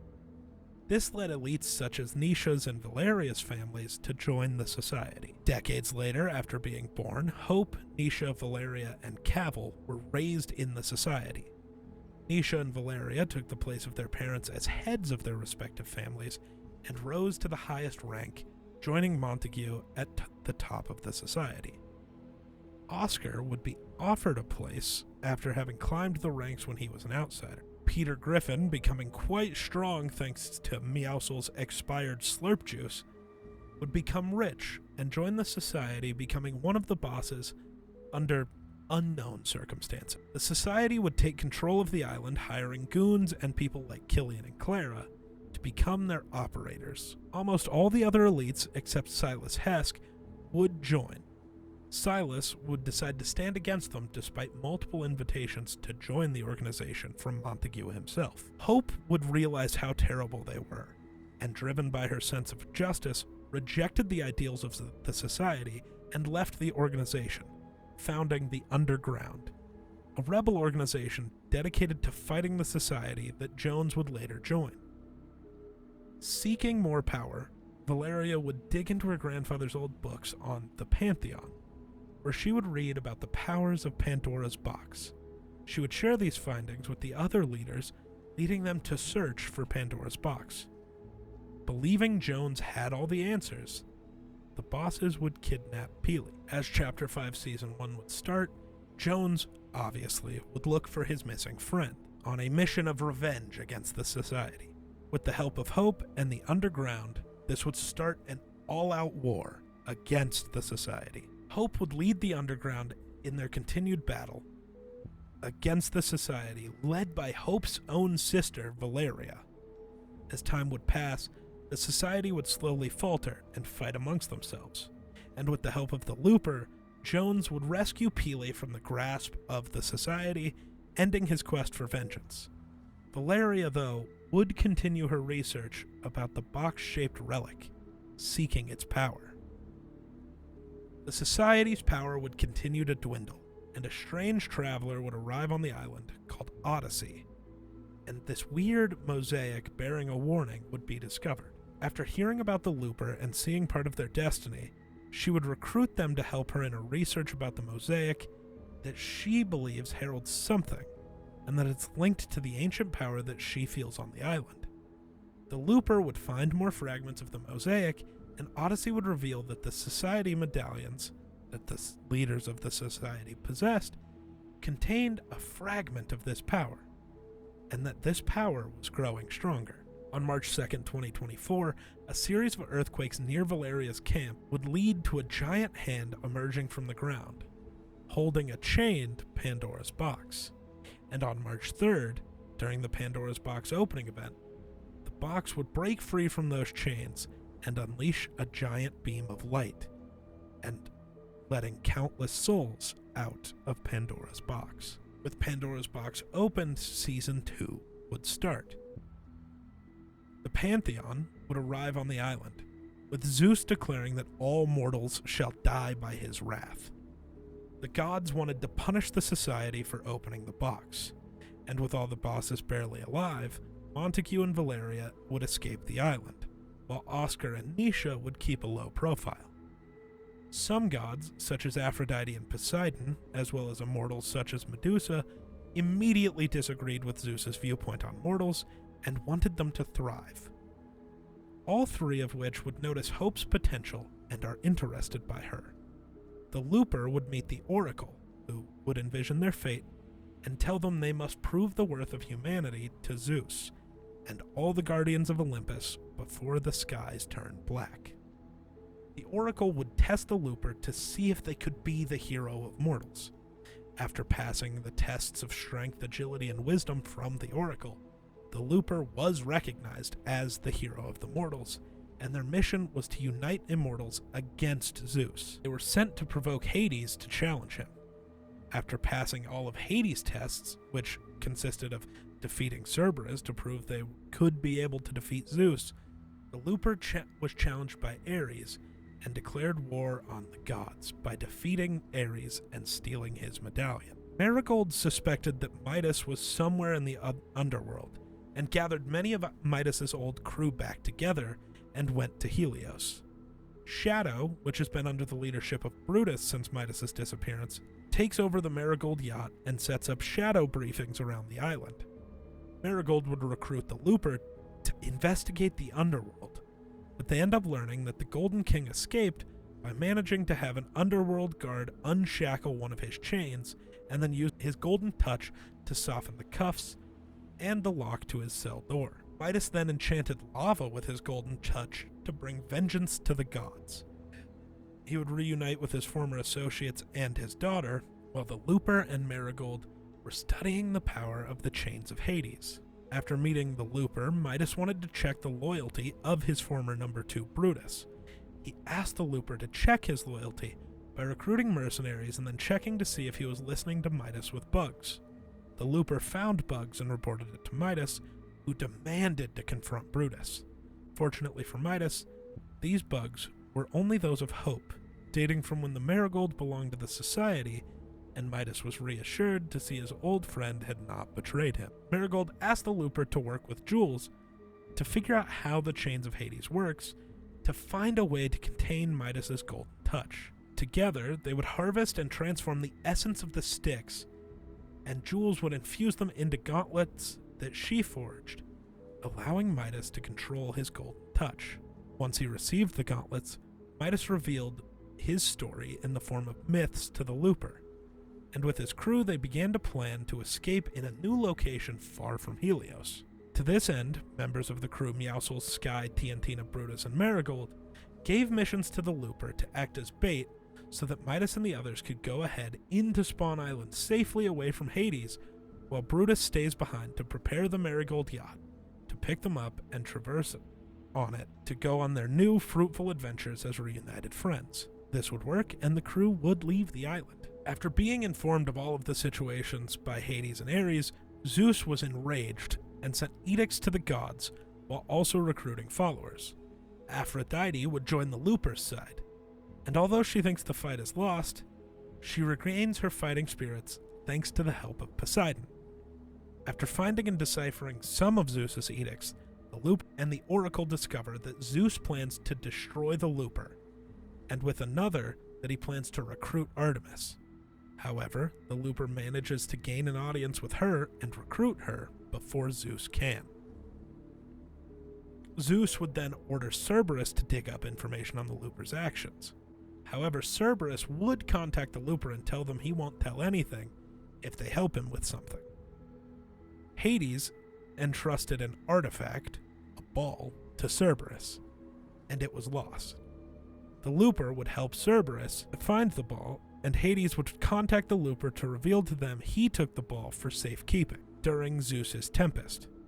Realizing it made him very agitated, he put the scent of Cerberus' ball on the Looper so that Cerberus could find and recover it. However, for the other heads to submit to the Looper had to defeat Cerberus once more. After that, Cerberus would recover his artifact and promise not to reveal anything about the Looper to Zeus.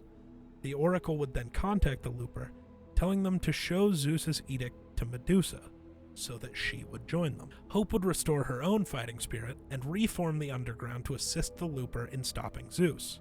Medusa would call upon the Looper, wanting to take back her property that Zeus had stolen a long time ago. While searching for this, they would find an hourglass created by Hephaestus, Oracle would tell the Looper that the Olympians' immortality isn't absolute, and that the Storm-Forged Hourglass is Zeus's source, and that it can be destroyed. After destroying all of the hourglasses, Medusa explains that they were crafted with Zeus's own godly essence to increase his power, and that by destroying them, he was weakened. With Zeus's godly essence inside the hourglasses, she crafted a charm that she gave to the Looper to empower them, before sending them to destroy Zeus's storm-forged hourglass in a raid of Mount Olympus, along with all of their immortal allies: Aphrodite, Artemis, Apollo, Poseidon, Perseus, and Medusa, as well as the entire underground. With the hourglass destroyed, Zeus was now mortal, and the Looper confronted the king of the gods in a death match that Zeus would ultimately lose. At the end of this battle against Zeus's faction, Hope tagged his former throne with the symbol of underground, proclaiming a reign of freedom. The Oracle reminded the Looper of the prophecy of their own fate concerning the darkened skies and choking dusts, remarking that the Wanderer approaches and they need to be prepared for war, but not without hope, because it will lead them through the darkness. During the Sandstorm event, Zeus used his Mount Olympus statue to overload Pandora's box, releasing a sandstorm from it. Everything that happens is just what was prophesied by the Oracle.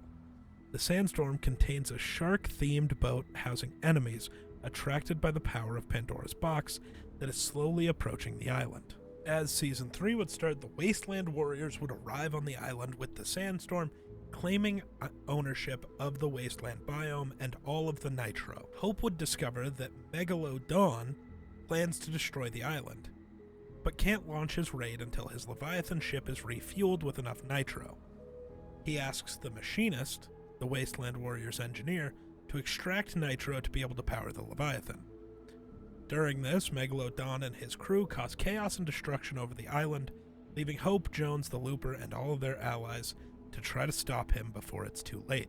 Hope and Jones discover that the Machinist is trying to build a pipeline from Redline Rig to power the Leviathan back up.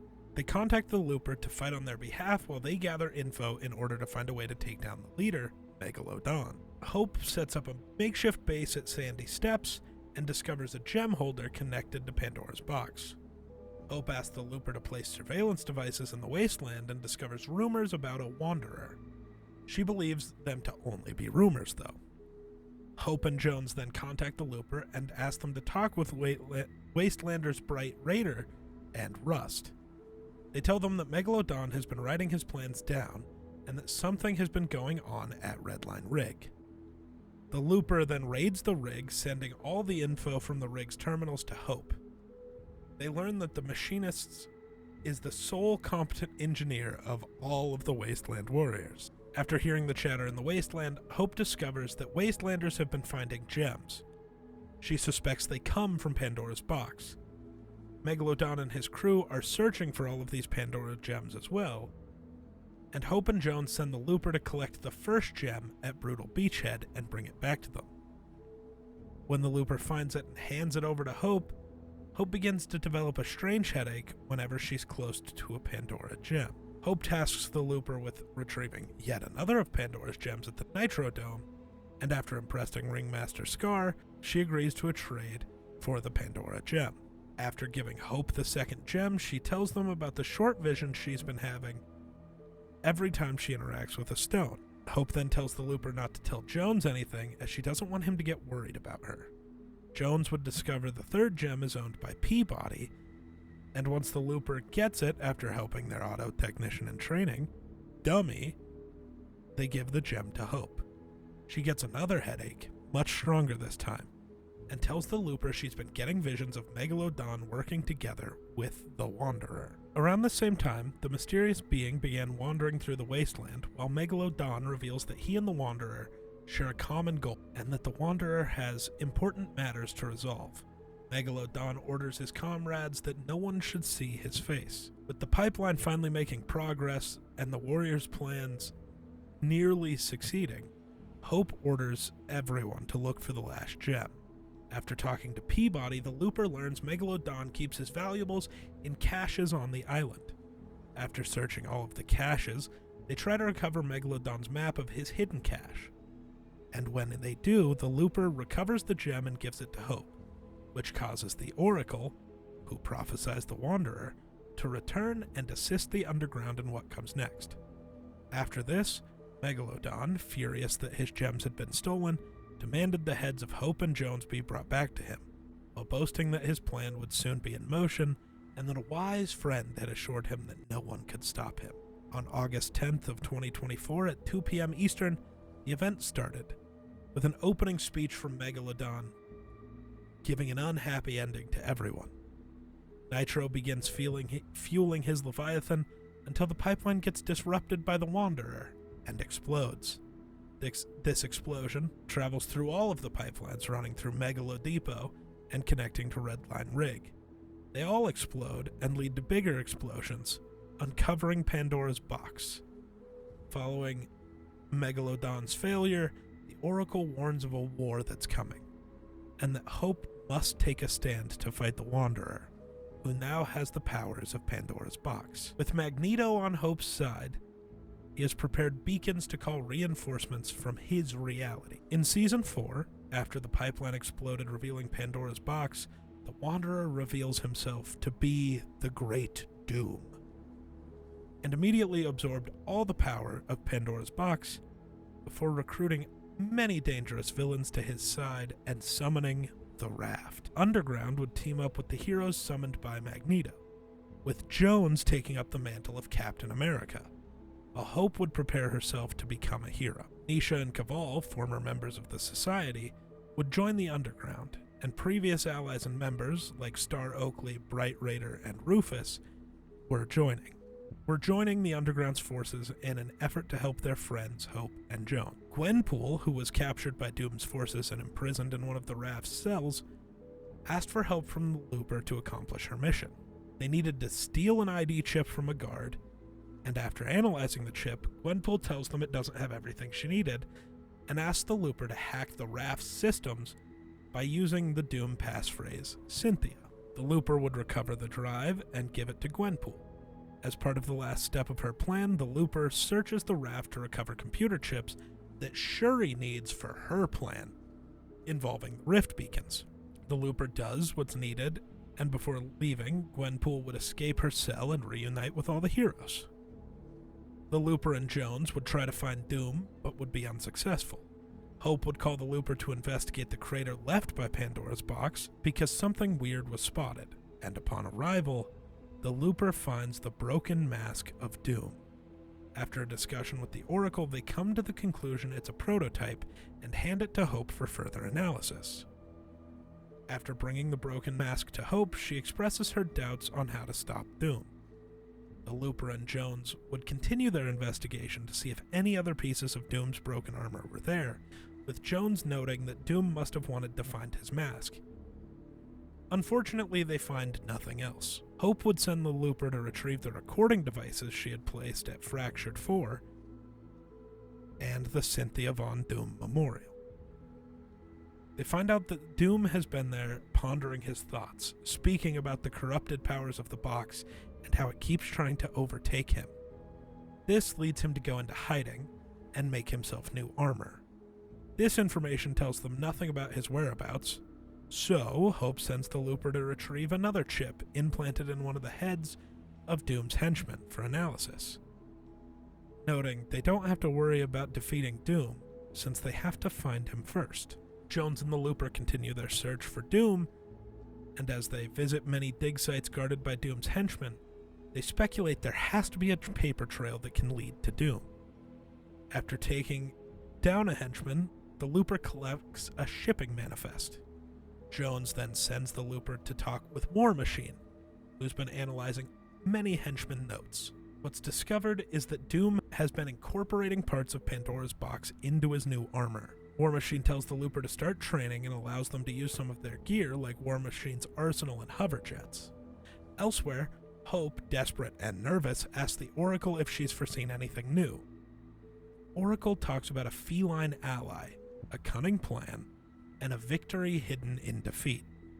Jones would find Shuri, the feline ally the Oracle spoke of, and explains Shuri's plan on taking down Doombot. Hope then asks the Looper to collect supplies for Shuri, and while Jones explains the plan of reversing the energetic flow of the rift beacons with rift recalibrators so they can possibly send Doom somewhere far away from the island, they aren't really sure if this plan can work. So Hope suggests they try this plan on Doombot first. Hope starts to have doubts on herself, thinking she might not be good enough to lead the war against Doom. The Looper hands all of the parts they've gathered to Shuri as she attaches the rift recalibrators onto 3 rift beacons around Castle Doom. Hope sends in the Looper to defeat Doombot, but something goes wrong as the recalibrators start to short-circuit. Hope and Shuri soon find that Doom's lieutenants, Mysterio and Emma Frost, tampered with the rift beacons. Hope, realizing they can't just fight Doom and get it over with, decides they need to get rid of his lieutenants first. Hope and Jones scout out Doomstot via the Oracle's guidance and discover Mysterio has been mind-controlling the people of Latveria, the Wastelanders, and their own henchmen in order to create the illusion of perfection. The Looper is then tasked with freeing everyone under Mysterio's control before taking out all the security cameras around Doomstot, leaving Mysterio with no way of controlling the people of Latveria.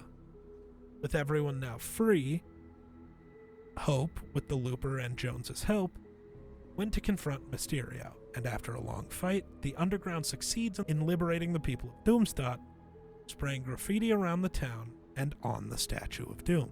Jones then sends the Looper to talk with Iron Man, and Tony allows the Looper and the Underground to use his tech as they begin to make a plan to defeat Emma Frost. Using the Stark tech, the Looper is sent to fly over Castle Doom and checked the rift recalibrator's signal, while Tony gave power dampeners to reduce Emma's psychic influence to Hope. Jones would send the Looper on another test for the power of Stark tech, and as Doom's army began to recover arcane artifacts, which are fragments of Pandora's box that Doom wanted to use for his new armor, Doom's Chosen emerges to collect them and bring them to Doom. These 6 artifacts intended to complete Doom's Pandora armor, triggering a great battle between heroes and villains, dubbed the Day of Doom. At Hope's request, mission details have been encrypted and classified, and instructions have been hidden for the Looper around the island. When the Looper finds the phone, they get a call from Hope on a secure channel, and she tells them the plan.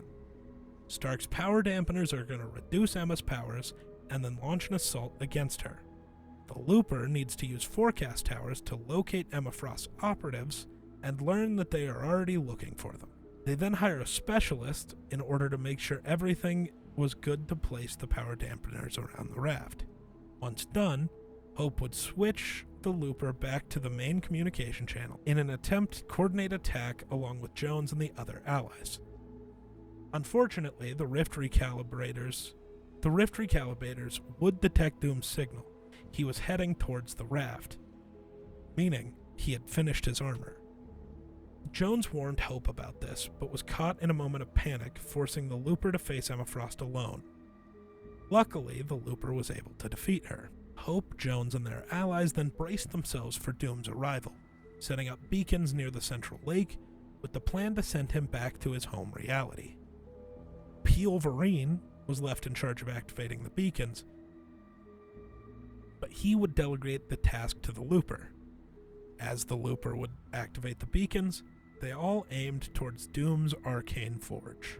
With the final beacon firing at the forge, Hope activated the rift, but Doom's glowing green head would emerge from the forge. The forge was shielded and unleashed a powerful energy burst that engulfed the surrounding area with a wall of debris. Emerging as a giant, Doom would swiftly annihilate almost everyone who opposed him. Doom would dispatch War Machine, and Jones would hurl his shield at Doom. It would have no effect, and Doom would knock him to the ground. With Doom ready to finish off Jones, Hope would leap into action, grabbing Jones's shield and shielding them both as the King of Latveria would launch energy blasts at them. In a bold move, Doom would grab Hope, bringing her face to face with him. She would stab him in the eye with the shield still charged with Pandora's magic. This would leave Doom with a scar over his eye and enabling a weak point, suppressing his physical immunity. Hope would injure her own arm in the process, though. Peelverine, Gwenpool, War Machine, Iron Man, and Iron Spider, supported by the army of loopers, charge in, engaging Doom in an epic battle at the Central Lake. The heroes and loopers would ultimately prevail, weakening Doom enough to activate the final Rift Beacon, stripping him of his Pandora's Box powers, and sending him back to his home reality. After the defeat of Doom, several of the Rift Beacons scattered across the island, one landing in restored reels, where artwork of the Shark and the Agency had been drawn. The Rift Beacon activated, summoning a Rift Butterfly, bringing New York City's Times Square from Earth to the island, where Ice Spice and Snoop Dogg would perform a concert featuring some of their songs before the Rift Butterfly transported them and the Loopers off the island to another reality. This would lead to the Chapter 2 remix, the Loopers of Helios being transported to an alternate reality similar to that of Chapter 2 Season 2, where this island was controlled by musical artists Snoop Dogg, Eminem, Ice Spice, and Juice WRLD. After a month of exploring a remixed Apollo, the artists performed one large concert, featuring several of their greatest hits, before the Rift Butterfly would send the Looper through a wormhole, where they would be joined by Hope and Jones. Hope, Jones, the Battle Bus, and the Looper all go through the rift in the wormhole, followed by a fragment of the 0 point, taking them to reality 783. This would lead us to Chapter 6, and after the fragment of the 0 point crashed into Oni-no-Shima, it created a reality wave which opened portals across the island to the Spirit Realm, allowing the ancient enemy of this land, known as the Demon Warriors, to invade the island once again. Shogun X and his demonic forces later took over the broken shard of the 0 point and transported it to the Spirit Realm, to their master. Though Shogun X empowered himself with it first, Shogun X would emerge from the Spirit Realm to help the Night Rose fight off Hope and Kendo. After the fight, he went to wander across the island to collect spirit energy and sprites. With the 0 point shard restoring the magic of the island, the Shattering War begins to repeat itself, with Daigo determined to continue work on the magical masks of old through dark magic and his ownership of the Thousand Faces, to harness the power needed to enter the Demon Warrior's spirit realm for himself.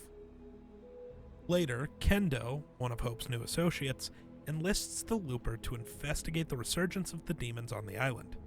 The Looper would agree and hunt down the Demon Warriors. Soon after, Kendo's sister Jade, who also working with Hope, would seek to learn more about the island's magic.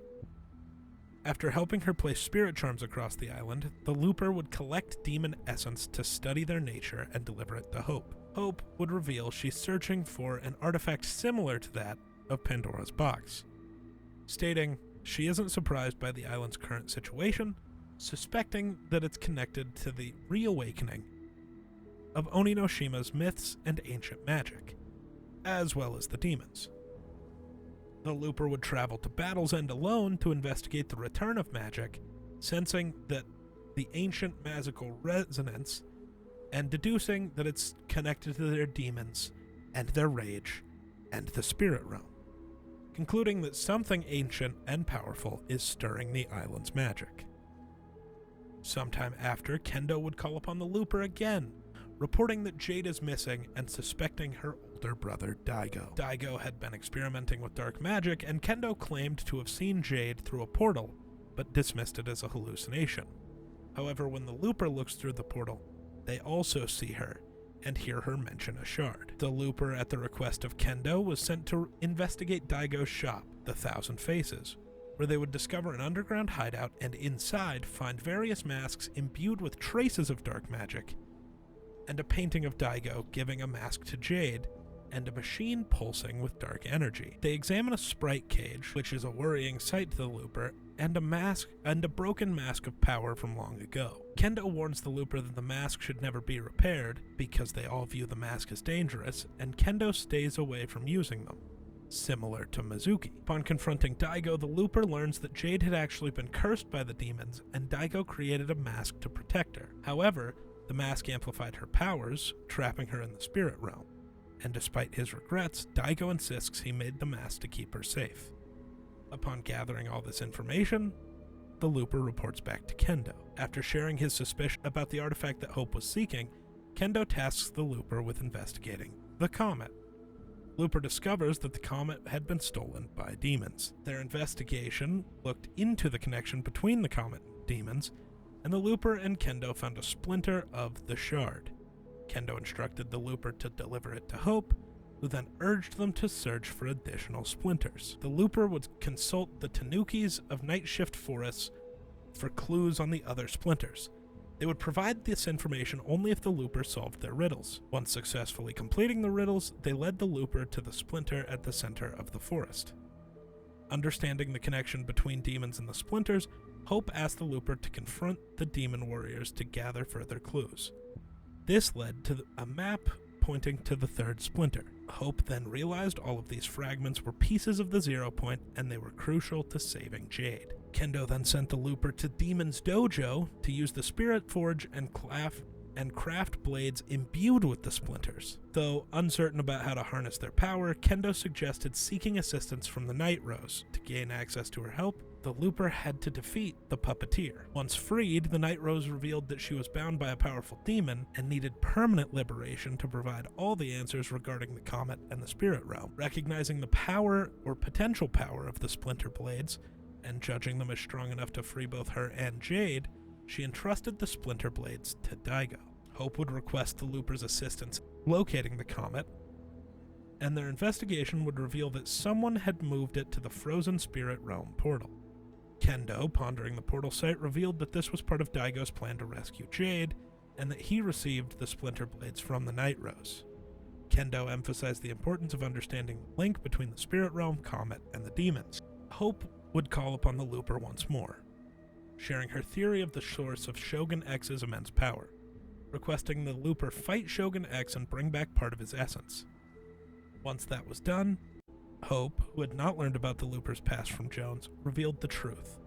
The comet was also a fragment of the 0 point. Though the Looper already knew this, it confirmed the artifact's pivotal role in their quest. Daigo would head to the Frozen Spirit Realm portal with the Splinter Blades of the 0 point granted to him by the Night Rose, with his plan to free Jade from the Spirit Realm for good and determined not to let anything stop him.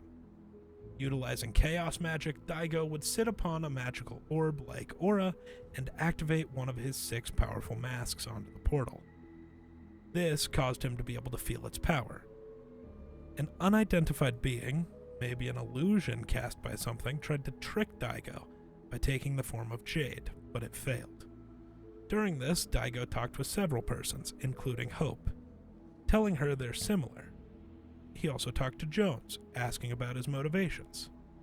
He then began to feel a dark presence in the spirit realm, and asked the Night Rose what it was. As Daigo's ritual progressed, he continued to be tormented by an entity that would take the form of Jade. He refused to be deceived by it, and warned his brother and the Looper about the dark presence lurking within the spirit realm. It was described as powerful and filled with malice. During a conversation with Jones, Daigo speaks about his motivations regarding the shard, while also confiding in Hope the immense pressure he feels from being special. Later, the entity that resembled Jade ceased its torment. Daigo revealed to the Looper and Geno that the dark presence had begun speaking to him. This mysterious being appears to know him, his family, his bloodline. Through this revelation, Daigo comes to understand that Shogun X, previously bound to the Night Rose, is himself bound to that dark force. Driven by pride, Daigo believes he alone is strong enough to face the darkness in the spirit realm, a conviction he shares with the Night Rose. He confesses to Hope that as the eldest son and a genius, it is his responsibility to fix everything. In this overall discussion with Jones, he acknowledges the seductive power of the shard, questions whether Joan is capable of resisting its influence, subtly revealing his own doubts about it. As the ritual nears its conclusion, Daigo shares his plan with Geno and speaks about his intentions afterwards. He confides in Hope, sharing his sense of responsibility not just for his family, but the island itself, noting that she likely shares similar feelings. Turning to Jones, he challenges him, asking whether he will lock away the power of the shard or use it for his own ends. In a conversation with the Night Rose, Daigo reflects on how, in another life, They might have been allies, or even friends. On the final day, Daigo speaks with Hope, questioning whether they will be friends or enemies in the near future. He then bluntly tells Jones that he does not trust him and refuses to let him near the shard. Before the confrontation begins, he asks the Night Rose to watch over his siblings. Later, Daigo gifts the Looper magical items for battle, as his chaos magic thrives on conflict. Armed with the Kintsugi mask forged from the other 6 masks of the ritual, and the splinter blades crafted from the 0 point by the Looper, and granted to him by the Night Rose, Daigo folds its magic in the Spirit Realm portal to pull Jade back into the physical world. Before he can succeed, Jade is violently dragged back into the realm, and Shogun X emerges from the portal to stop him. Shogun X seizes Daigo by the face, triggering the power of his mask, which causes both of them to grow into towering forms. Shogun X then brutally assaults Daigo, absorbing energy from those around him through his void magic, then opening a Spirit Realm portal. Despite the overwhelming power difference, Daigo seizes an opening and strikes back. During a fierce battle of swordplay and magic, Shogun X maintains the upper hand. Daigo abandons the blades and attempts to use his screaming masks. Shogun X dodges and lands a devastating slash, mortally wounding Daigo. As Daigo struggles, Shogun X grabs him by the mask and begins absorbing energy once more, preparing to finish him. In a last, desperate move, Daigo fuses his splinter blades into one and slashes through Shogun X's arm, freeing himself. And with a final decisive strike, he cuts through Shogun X, dealing a fatal blow. All of Shogun X's energy erupts in a violent explosion, tearing through the portal and sending a shockwave that blasts Daigo away. Spirit Realm portal glows gold in the aftermath, releasing waves of radiant energy freed from the dark presence. Jade finally escapes, and immediately asks to see the Looper. She reveals that demons tried to break her, but failed. She warns that the dark presence now possesses a shard and has a plan. She expresses doubt that either of her brothers are strong enough to stop it, and she is particularly concerned for Daigo. She reveals the dark presence seeks to claim everyone, but especially Daigo, and doesn't understand why. The Night Rose, now freed from her curse, begins considering training new warriors, just as she once did for Shogun X's army before he bound her. However, both she and Jade caution the Looper about the golden energy emerging from the portal, warning it will bring greed, conflict, and chaos. Kendo celebrates Jade's return, but feels indebted to the Night Rose and asks how he can repay her. The siblings attempt to convince Daigo that he has done enough, and fearing that his reckless pursuit of his goal will lead to disaster. And then Daigo goes missing. Kendo, for the first time ever, understands Daigo is not just a frustrated genius. He's someone that spent his entire life protecting his siblings at any cost. Elsewhere, Hope and Jones prepare for dark and dangerous times ahead, now that the demons have the shard. The Night Rose shares their concern, and while Jones chooses to trust her for now, on the other side, for the Demon Warriors, a new Shogun is elected to take the place of Shogun X. In a chilling display of loyalty, the new leader not only continues Shogun X's mission, but also takes up his very name, ensuring his legacy of war endures. And just like his predecessor, he was empowered. During Season 2, the magical gold spreading throughout the land would transform Night Shift Forest into a mountain of gold. Fletcher Kane and his Alpha Mafia group would seize all the gold, using it to monopolize everything on the island. Starting a gold mining operation in shiny shafts and transporting all of the gold in armored transports and on the train, storing it in banks and stashes across the island, including Crime City, home of Kane, and the home of Kane, Lone Wolf Lair. Despite Kane holding power over the island, the massive amount of gold drew in several criminals known as the Outlaws. They would all rob Kane of his gold in several vaults on the island, and create black markets hidden from Kane's greedy eyes. Though they were originally loosely associated, they became fully united under the leadership of Midas, who arrived on Oni no Musha after learning that Kane, who was an old acquaintance of his, until they had a falling out, had been making power moves to become a kingpin on the island. Midas wasn't just there to stop Kane, though. He knew of the 0-point shard that was on the island, and that it was taken to the spirit realm. Obviously, Midas wanted it for himself, but was willing to work with Hope and Jones should he need to. With his hatred of the Outlaws, Fletcher Kane had made a deal with Daigo, plotting to work together to obtain the 0-point shard. The deal was that Kane would give Daigo as much gold as he wanted, and Daigo would in return create more magic masks for Kane's alpha guards. They were working together in an attempt to find a way into the spirit realm and obtain the 0-point shard. At his workshop in Mast Meadows, Daigo would use the gold given to him and the knowledge he had of the magic masks to repair one of the destroyed masks of power.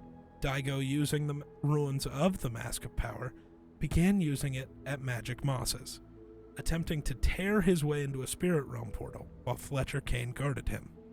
Despite all attempts to stop or delay him, Daigo did manage to break the seal that kept humans from entering the spirit realm and ran into the portal. This resulted in him being corrupted into a demon, and thus controlled by the puppeteer. During this, a mysterious space station in a shape similar to a small moon would appear in the sky and begin getting closer to the island. The Galactic Empire arrived on Oni no Musha from a galaxy far, far away, bringing with it a fleet of Imperial Star Destroyers and the planet-destroying Death Star. Ruled by the power of Emperor Palpatine, they seek to take control of the entire island. A First Order base was built in the Northeast Mountains where TIE fighters were constructed under the command of Captain Phasma. Darth Vader and his stormtrooper samurai took control of the Southwest Crimson Mountain, transforming it into his own Solitude. Hopeful Heights turned into a desert outpost for smugglers, while Hope and Jones joined the Resistance, creating a Resistance base in the northwest of the island and building X-Wings to battle against the Empire. Heroes and villains from across eras begun to battle, and the inhabitants of Oni no Musha must choose between the light side and the dark side of the Force to determine the fate of the island that hung in the balance. Rebel leader Leia Organa, smuggler Han Solo, and Jedi Luke Skywalker would arrive on the island assisting the Resistance in fighting the Empire. They would investigate the intentions of the Imperial takeover and hire and train any recruits for the Resistance. Meanwhile, the Jedi and Sith were recruiting more fighters to their cause, training them in the ways of the Force. Rey and Mace Windu would attempt to recruit more Jedi, while Palpatine, Maul, and Vader would recruit for the Sith and the dark side of the Force. As the battle for Oni no Musha continues, with both sides gaining more power and investigating ways to defeat their enemy, a group of Mandalorian warriors would arrive on the island, intervening with the battle in a search to prove the loyalty of their latest associates. A Looper, in an attempt to gain the Mando's trust and ally with them, investigates and discovers that the associates have sided with the Empire and intended to betray the Mandalorians.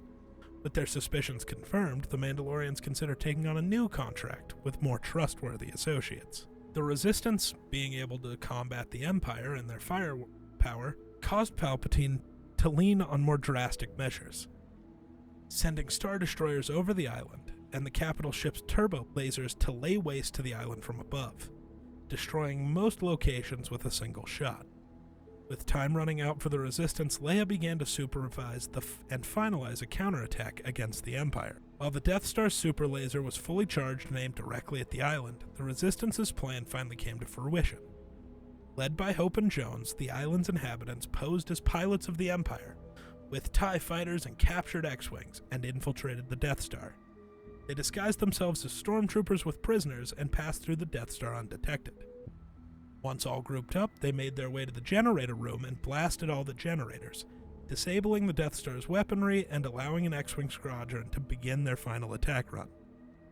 The inside team were discovered and had to blast their way through the Death Star until they encountered Emperor Palpatine. Using his powers, the Sith Lord disarmed the rebels of their weapons and began eliminating them. Before everyone could be killed, Hope threw a rift to go into Palpatine's Sith lightning, causing everyone to be rifted away. As Hope, Jones, the Looper, and any other survivors fell towards the island, They watched as the Death Star's super laser prepared to fire. Luckily, it was stopped at the last second when the X-Wing squadron blew up the Death Star, sending its rebel crash landing onto the island. A piece of the falling debris hit a spirit realm portal that was being repaired with magical energy, sending a beam into the sky, releasing a shockwave that knocked the Looper out as they crashed into the island. As they were unconscious, energy emitted from their body. The effects of the portal attracted the attention of a superhero in space. In Season 3, the mask maker Daigo returned to Oni no Musha, possessed by the demonic forces from the spirit realm. He sought to drain the island of its energy, turning his home of Masked Meadows into the demon's domain. He summoned Spires to aid in his goal. Due to the influx of energy that surged from the spirit realm portal, the island's inhabitants were gifted unbridled power.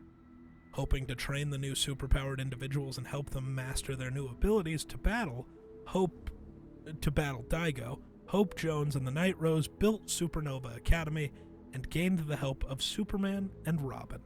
The Looper trained to hone the powers of Morgan Mist, a student who had confidence issues but leader potential similar to Hope.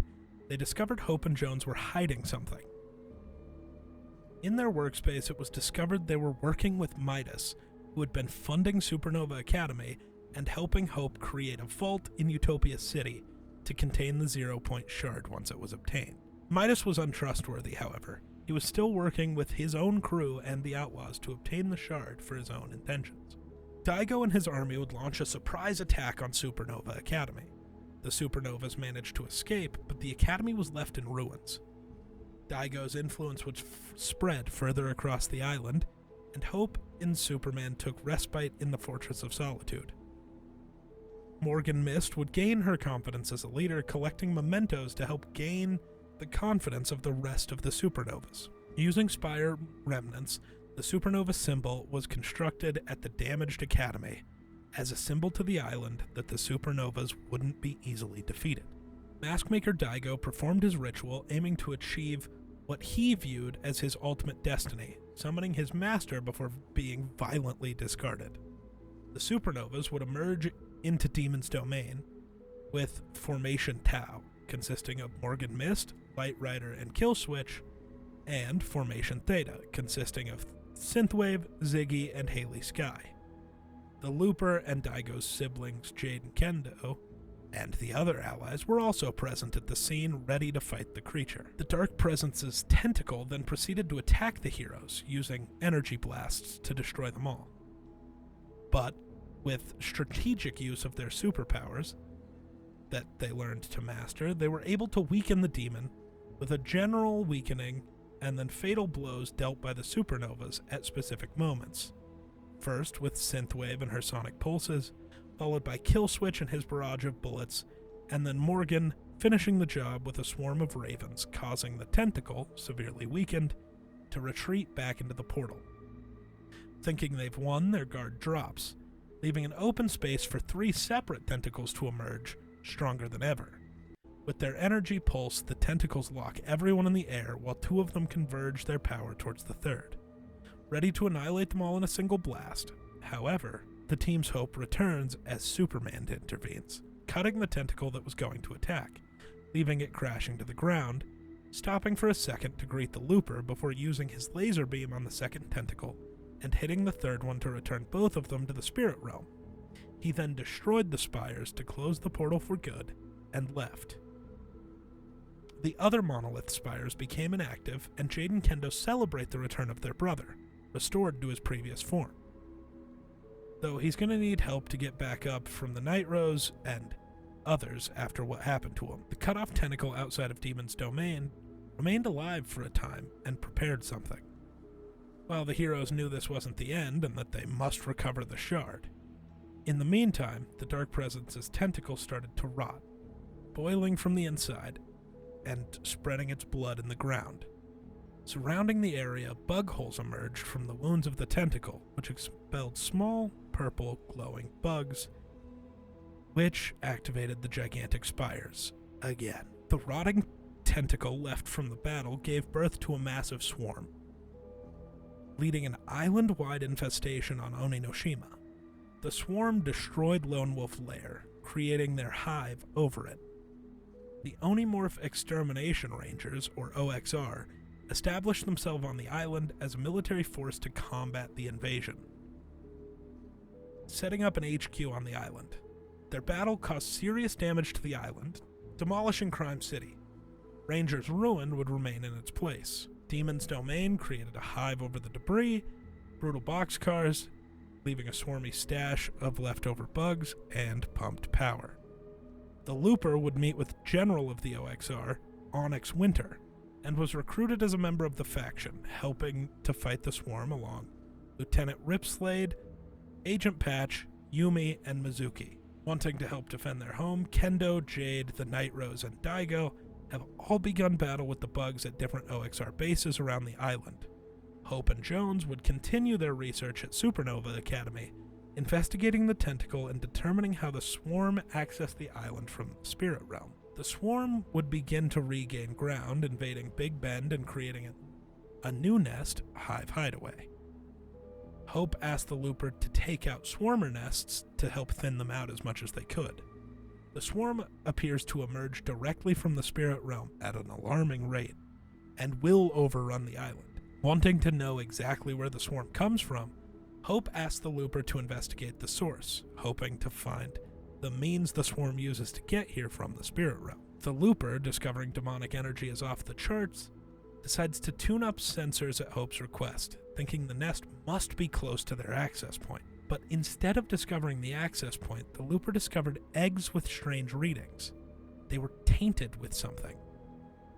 The Looper would collect some and bring them to Hope for her to study, theorizing the eggs are queen eggs laid in the spirit realm and brought here, and that their signature could weaken the access point or even allow them to use the access point to their advantage to access the spirit realm without a portal. To confirm her theory, Hope would send the Looper to fight and destroy a queen to retrieve data. In order to help fight the swarm, the Mighty Morphin Power Rangers team intervened on the island. Blue Ranger would study the effects of precision airstrikes on the swarm. Yellow would use her Zord as transportation for first aid.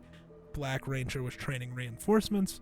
Pink was in aerial combat, while Red was tied up fighting queens. After getting some help from the Looper and other soldiers, they would assemble. However, before Red Ranger could be summoned, Lord Zed cursed Oni no Musha and empowered the storm. When the Megazord finally assembled, Rita Repulsa summoned a queen and her army in an attempt to destroy it. With the power of the Dino Megazord, the OXR finally turned the tide of the war against the swarm. They reclaimed all their lost bases, including Ranger's Ruin and Swarmy Stash, and eradicated the remaining nests across the island after a final decisive battle at the Hive. With the swarm believed to be defeated for good, the island entered a period of peace. This respite allowed the Supernovas to restore both the Academy and Utopia City, while the OXR undertook extensive reconstruction efforts, rebuilding their bases at Ranger's Ruin and Swarmy Stash, transforming them into Ranger's Rest and Harmony Hills. The organization would also terraform the large swarm biome, replanting trees, rebuilding paths and roads, and converting what was once the Hive into Bugswater Beach, a museum commemorating the war against the swarm. On display was the Dino Megazord's power sword, serving as both tribute and reminder of the battle that saved the island. However, doubts about the island's fragile peace soon surfaced. Hope and Jones prepared to confront the Dark Presence, mobilizing OXR assets, which had been placed under their command by General Onyx Winter. The General maintained that the swarm could never truly be defeated as long as their master still existed. Lieutenant Ripslade warned that the peace was nothing more than the calm before the storm, and Dr. Theodore Flysby theorized the swarm would not vanish on its own unless something much higher in the food chain was approaching.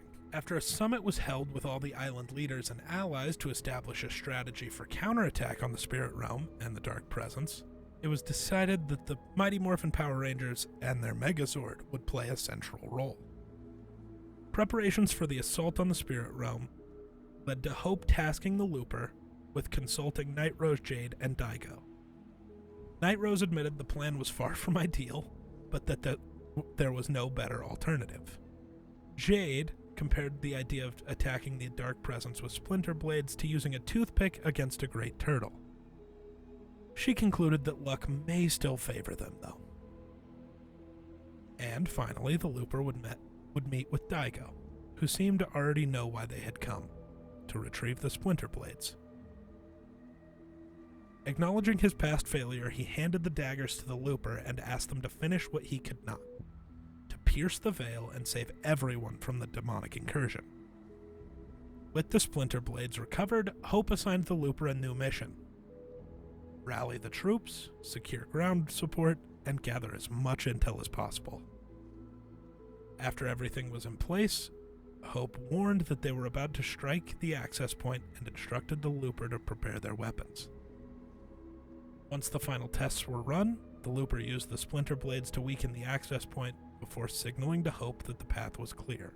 With the veil between realms now weakened, they crossed over, blades, the swarm tunnels, and a small army, with a final message that they would need to stay focused, stand together, make every action count. A cell-shaded sprout mysteriously appeared on the island, growing and turning into a treehouse. A duo of alien spaceships would arrive and observe the strange anomaly.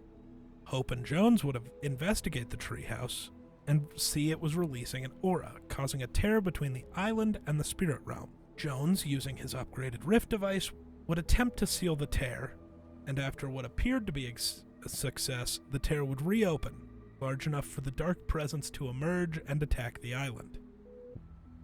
The aliens, Kang and Kodos, infatuated by the Dark Presence, offered it their assistance, attacking the Loopers and abducting Hope and Jones into their spaceship. Hope would manage to take control of the ship and attack the Dark Presence. In an attempt to remove the Zero Shard from the demon with the spaceship's tractor beam, a smaller shard was torn off before the ship was sent through an interreality wormhole. The aliens would attempt to redirect the wormhole to Springfield, as Hope battled with the calibration to return to the island, resulting in the merging of realities into Springfield Island. The battle bus would crash into the spaceship, sending Hope, Jones, and the Zero Point Shard to the new island. The Zero Point Shard would crash into the Simpsons' home in Evergreen Terrace. Homer Simpson, learning that it was powerful, fused the fragment into his TV remote, allowing the remote to bend reality to whatever Homer decides. Homer would then use the shard in his attempt to make Springfield Island a paradise. Hope and Jones would begin exploring Springfield Island, while cleaning up Homer's mess in the process. Hope would attempt to communicate with the people of the island, only for them to be aggressive towards her. She would confront Homer at the nuclear power plant, where Homer claimed he would give up the power if she helped him with specific tasks. After completing a super squishy delivery from Quickie Mart at the Springfield Town Square and raising concerns with Town Hall at Corruption Corners, Homer gave permission to have his house searched, only to reveal the shard was not there and that Homer would not give it up so easily. Sir Frink examined Homer's remote, explaining the omniversal power of the shard fused to it. Homer, still convinced he's making Springfield a paradise, would use the remote to transform a cloud in the sky into a giant donut, and Frink into Peelfessor Frink. At first, Homer's idea didn't seem too bad in the eyes of town, but the non-stop food rain created by Homer proved to only create chaos. Homer would be delivered several angry notes from the people of Springfield about the anomalies caused by the Zero Point Shard. Homer had a new idea: get rid of the evidence. With all of Springfield united against Homer, Homer would attempt to rid the Zero Point Shard by tossing it into the nuclear core at the Springfield power plant. However, distracted by an unfinished candy bar, Homer would fall into the vat, causing a reaction that erupted the power plant and transformed Homer into countless clones that spread across Springfield Island. Bart and Lisa attempted their own ways of getting Homer's clones' attention by either playing music over Moe's in Springfield Town Square, spraying the El Barto logo around Springfield Island, or by trying to fill fast food restaurants with vegan foods. And with the kids out of options, their last solution was to eliminate the clones, which released gases into the air, forming a large pink cloud, in the hopes that the real Homer's essence was within that cloud. Once the Homer clones were eliminated, the cloud collecting the gases from the clones transformed back into the real Homer, however bigger and in his underwear. Hope scanned Homer and revealed that the 0-point shard was inside him and causing him to become a Titan. Hope, Jones, Marge, Bart, Lisa, and Peely would follow Homer to the shores of Springfield Island, and after Hope's plan to immobilize him failed, they decided to try Marge's plan to get to the shard, which involved the help from Frink.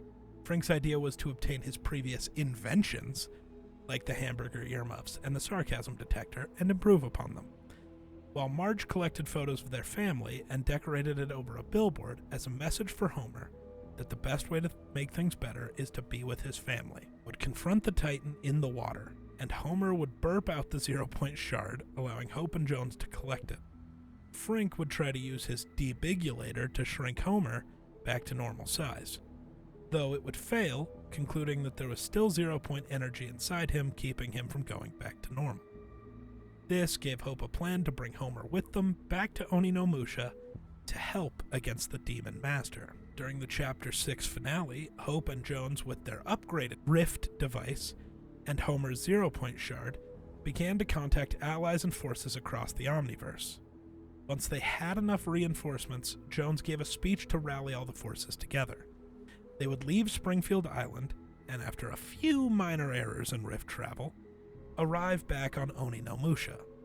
The island had been severely damaged by the Dark Presence, and all of their greatest warriors, Godzilla, Kong, the Resistance, the Empire, Supernovas, Superman, Dino Megazord, Homer Simpson, and many more, would arrive through rifts and begin battle against the Dark Presence and his army.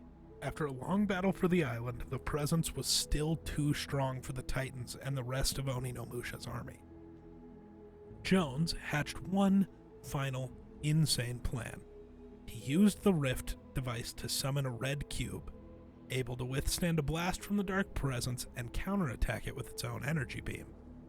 The Dark Presence attempted to destroy the cube. However, before it exploded, Mecha Team Leader sent the cube into the Demon Master with a powerful kick. The explosion vanquished the Dark Presence, leaving only its 0-point shard. The shard, now freed, sent out a reality wave, returning all the warriors to their proper realities and restoring Oni no Musha of the damage caused.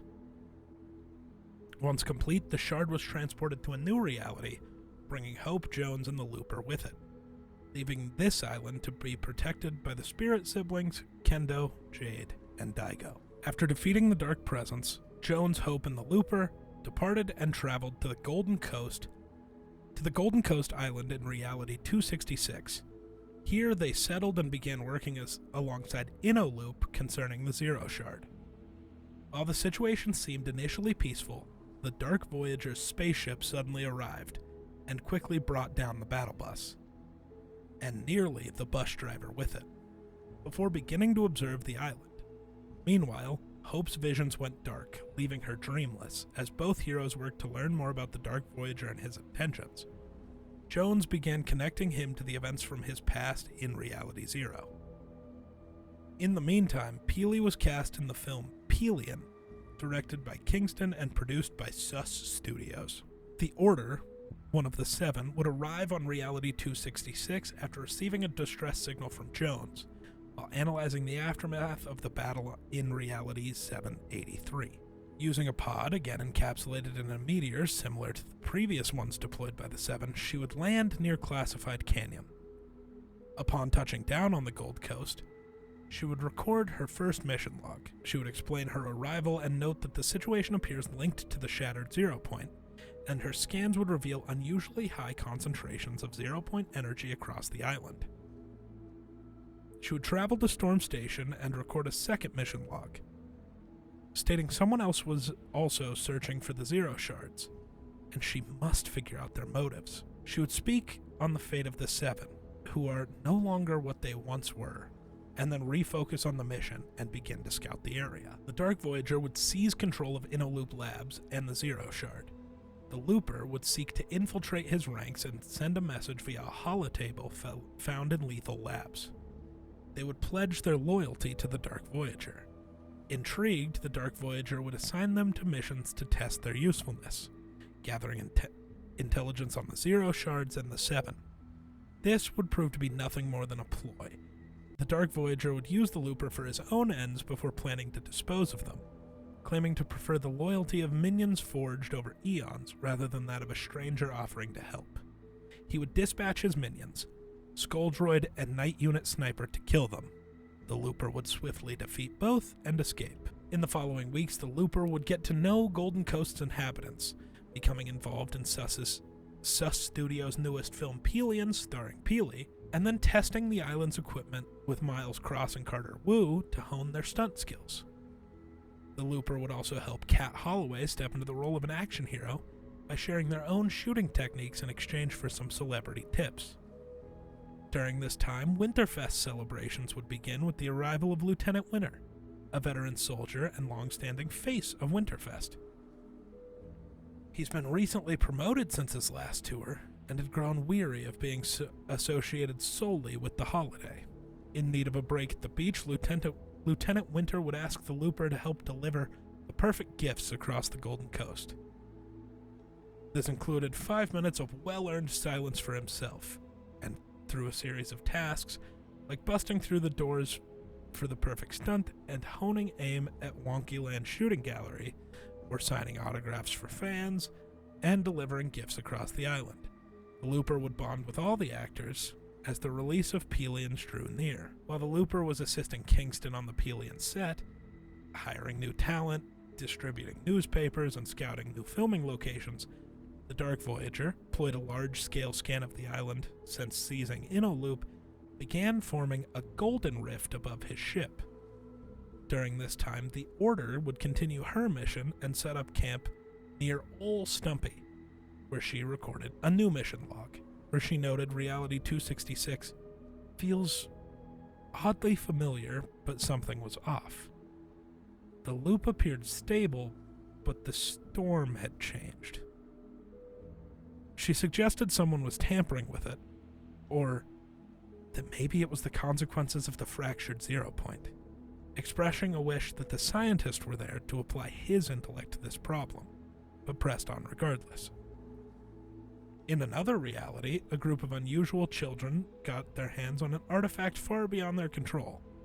When Eric Cartman and his friends excluded a member from their Fortnite party, they drew the wrath of Professor Chaos, who used the powerful Stick of Truth to force them to include him.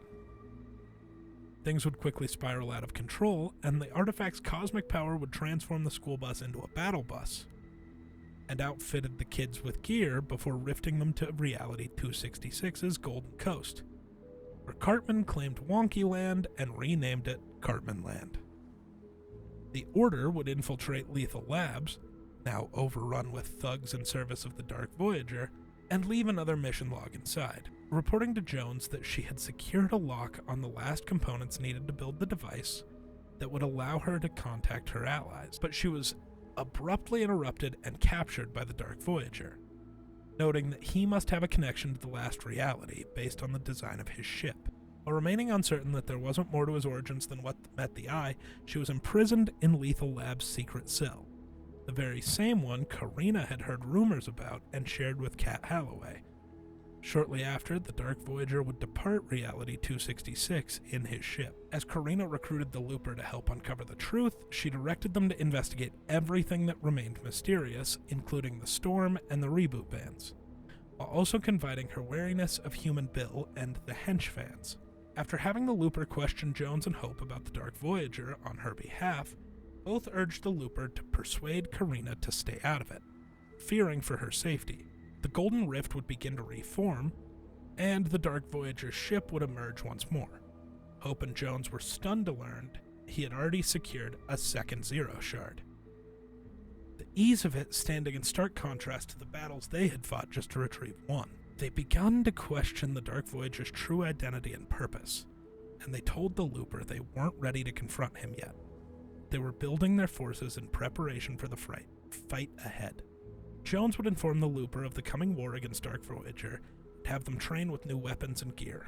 The Looper would explore Lethal Lab's underground facility and discover the Order, imprisoned in the rumored secret cell and sealed inside a cubic barrier that prevented her from rifting out. She asked the Looper to find the blue-haired girl who'd been poking around the labs and to retrieve the keycard she had found and deactivate the barrier. The Looper would help Karina track down Bigfoot and Human Bill and collect gold bars on her behalf. Once returning to the Order, the Looper, Jones, and Hope would free the spy, allowing her to rift out in search of the remaining scattered members of the Seven, who would all be needed for the coming fight. Her escape, though, triggered the cell's alarms, bringing Skull Droid and Night Unit Sniper rushing in to deal with the intruders, only to be defeated yet again. During the following week, the Looper would contact the Order, now patrolling at Classified Canyon. She tasked them with assisting her new mission, constructing a device to contact the Seven, or whoever remained, explaining that the plan was drawn from a database of emergency blueprints left behind by the scientist, and the beacon was designed to reach any surviving allies. Following these instructions, the Looper cleared a path for the signal and gathered the materials needed for the transmitter. The transmitter would be stalled under the antenna near the Battlewood sign, and once complete, the Order thanked them and assured the Looper that whoever answered the call from the Seven would stand against the Dark Voyager and put a stop to whatever he was planning with the Zero Shards. Jones would then conclude his training regime, having the Looper sharpen their combat skills and clear debris at the canyon to prepare a landing zone for incoming allies. After some time, a red rift laced with havoc energy tore open the sky above the Golden Coast. Jones, Hope, the Order, and the Looper finished preparing the landing zone just in time. As the rift began to glow intensely, a rocket burst through, generating a chain of rifts and gradually cleansed the vessel of the havoc energy, contaminating it. Following a series of complex maneuvers and rift jumps, and narrowly avoiding a collision with the Shape, the rocket stabilized and executed a safe landing on the platform at Classified Canyon. The Visitor had arrived. When the Order made contact with him, both quickly recognized they were not the individuals they had expected to meet. The Visitor deduced that they originated from different realities or divergent timelines. Despite this, he agreed to aid the heroes, affirming that regardless of when or where they came from, the Seven stand united. He was then brought to the main base where the Order and the others briefed him on the current situation. In return, the Visitor shared his own experiences, recounting his pursuit of the Dark Voyager and the events that had led them there. He then enlisted the Looper's help in improving the new base by testing hiding spots, clearing threats at the canyon, and evaluating the new Seven gear he had supplied. Shortly after, the Visitor was growing increasingly uneasy with the Origins' approach to investigating the Dark Voyager. He spoke with the Looper about being concerned by her methods, and asked the Looper to speak with her to persuade her to reconsider. The Order, however, instructed the Looper to disregard the Visitor's concerns. Using stealth splash as camouflage, the Order and the Looper attempted to outmaneuver the Dark Voyager. During the operation, the Order contacted the Visitor again, urging him to assist as if he was truly so worried about the plan. He refused, insisting that confronting the Dark Voyager directly was unwise, especially since they did not fully understand his capabilities. The Order countered that they would never learn what he was capable of without conducting reconnaissance. As they began sabotaging the Dark Voyager's work at Lethal Labs, the Visitor reached out once more, ordering the Order to stay away from the enemy. She refused, stating she did not take orders from him. In response, the Visitor reminded her that he had pursued the Voyager through the husks of burned-out stars and the ashes of collapsing realities, and that if he were so easily defeated, he would have already done so. The Order retorted that they had only just met and she did not know his capabilities before cutting off communication. Later, after the Order dispatched the Looper to investigate the shards, Visitor would contact them again, accusing the Order of endangering the mission through her hubris and impatience, remarking she had become reckless, just like her sister. The Order replied that the Imagined would have understood the stakes and expressed surprise that he did not. Visitor then asked whether she had learned nothing from losing her, to which she responded she had learned one thing. When everything is on the line, it's better to be reckless than timid. Order then instructed the Looper to await her next call. The Looper was then informed by Hope that she's been receiving coded messages from the Elites, a team of skilled fighters, which Daigo, her former frenemy, is now also a part of. She tasked the hero with scouting the basement as a possible base for the elites, also telling them that if they were to impress the team, they may join the heroes in the fight to come. Aboard the Dark Harvester, the Dark Voyager had kidnapped Fishstick in an attempt to extort information about his homeworld, which is home to the third 0-point shard needed to assemble the fractured 0-point. After locating reality 7021, among the countless realities in his map, the Dark Voyager opens a rift to reach the planet housing Atlantis and its inhabitants. The 0-point shard is pulled by the Dark Harvester from the bottom of the ocean, causing the city to dry up and the fishermen floating above to be extracted with the artifact. Once in the ship, the Dark Voyager sends his trespassers to remove the intruder, who is angrily looking at the confused Fishstick. Dark Voyager returns to Reality 266, extracting the third shard he required from his ship, now to be placed with the others at Lethal Labs. Hope starts to worry about the ease with which Dark Voyager has been able to gather 3 0-point shards with his ship, comparing it with all the challenges she had to go through to retrieve just one. As the second wave concludes with the third 0-point shard placed, the Dark Voyager enacts his final wave, charging the 0-point shards with the Dark Harvester energy beam, and once charged, the ship shoots a final blow strong enough to generate 0-point tendrils, opening 3 shard distortions at Clawsy Lodge, Bumpy Bay, and near Looper's Leap. After the blow, the Dark Harvester shortly loses energy, but its systems are rebooted by Voidwalker links through a small 0-point splinter, allowing her master to observe the positions of the distortions. The Looper is then sent by Hope to investigate the distortions, while Pelian's actors start to feel that the Gold Coast is approaching dark times. And there we have it, the Fortnite story so far. Good God, that's a lot.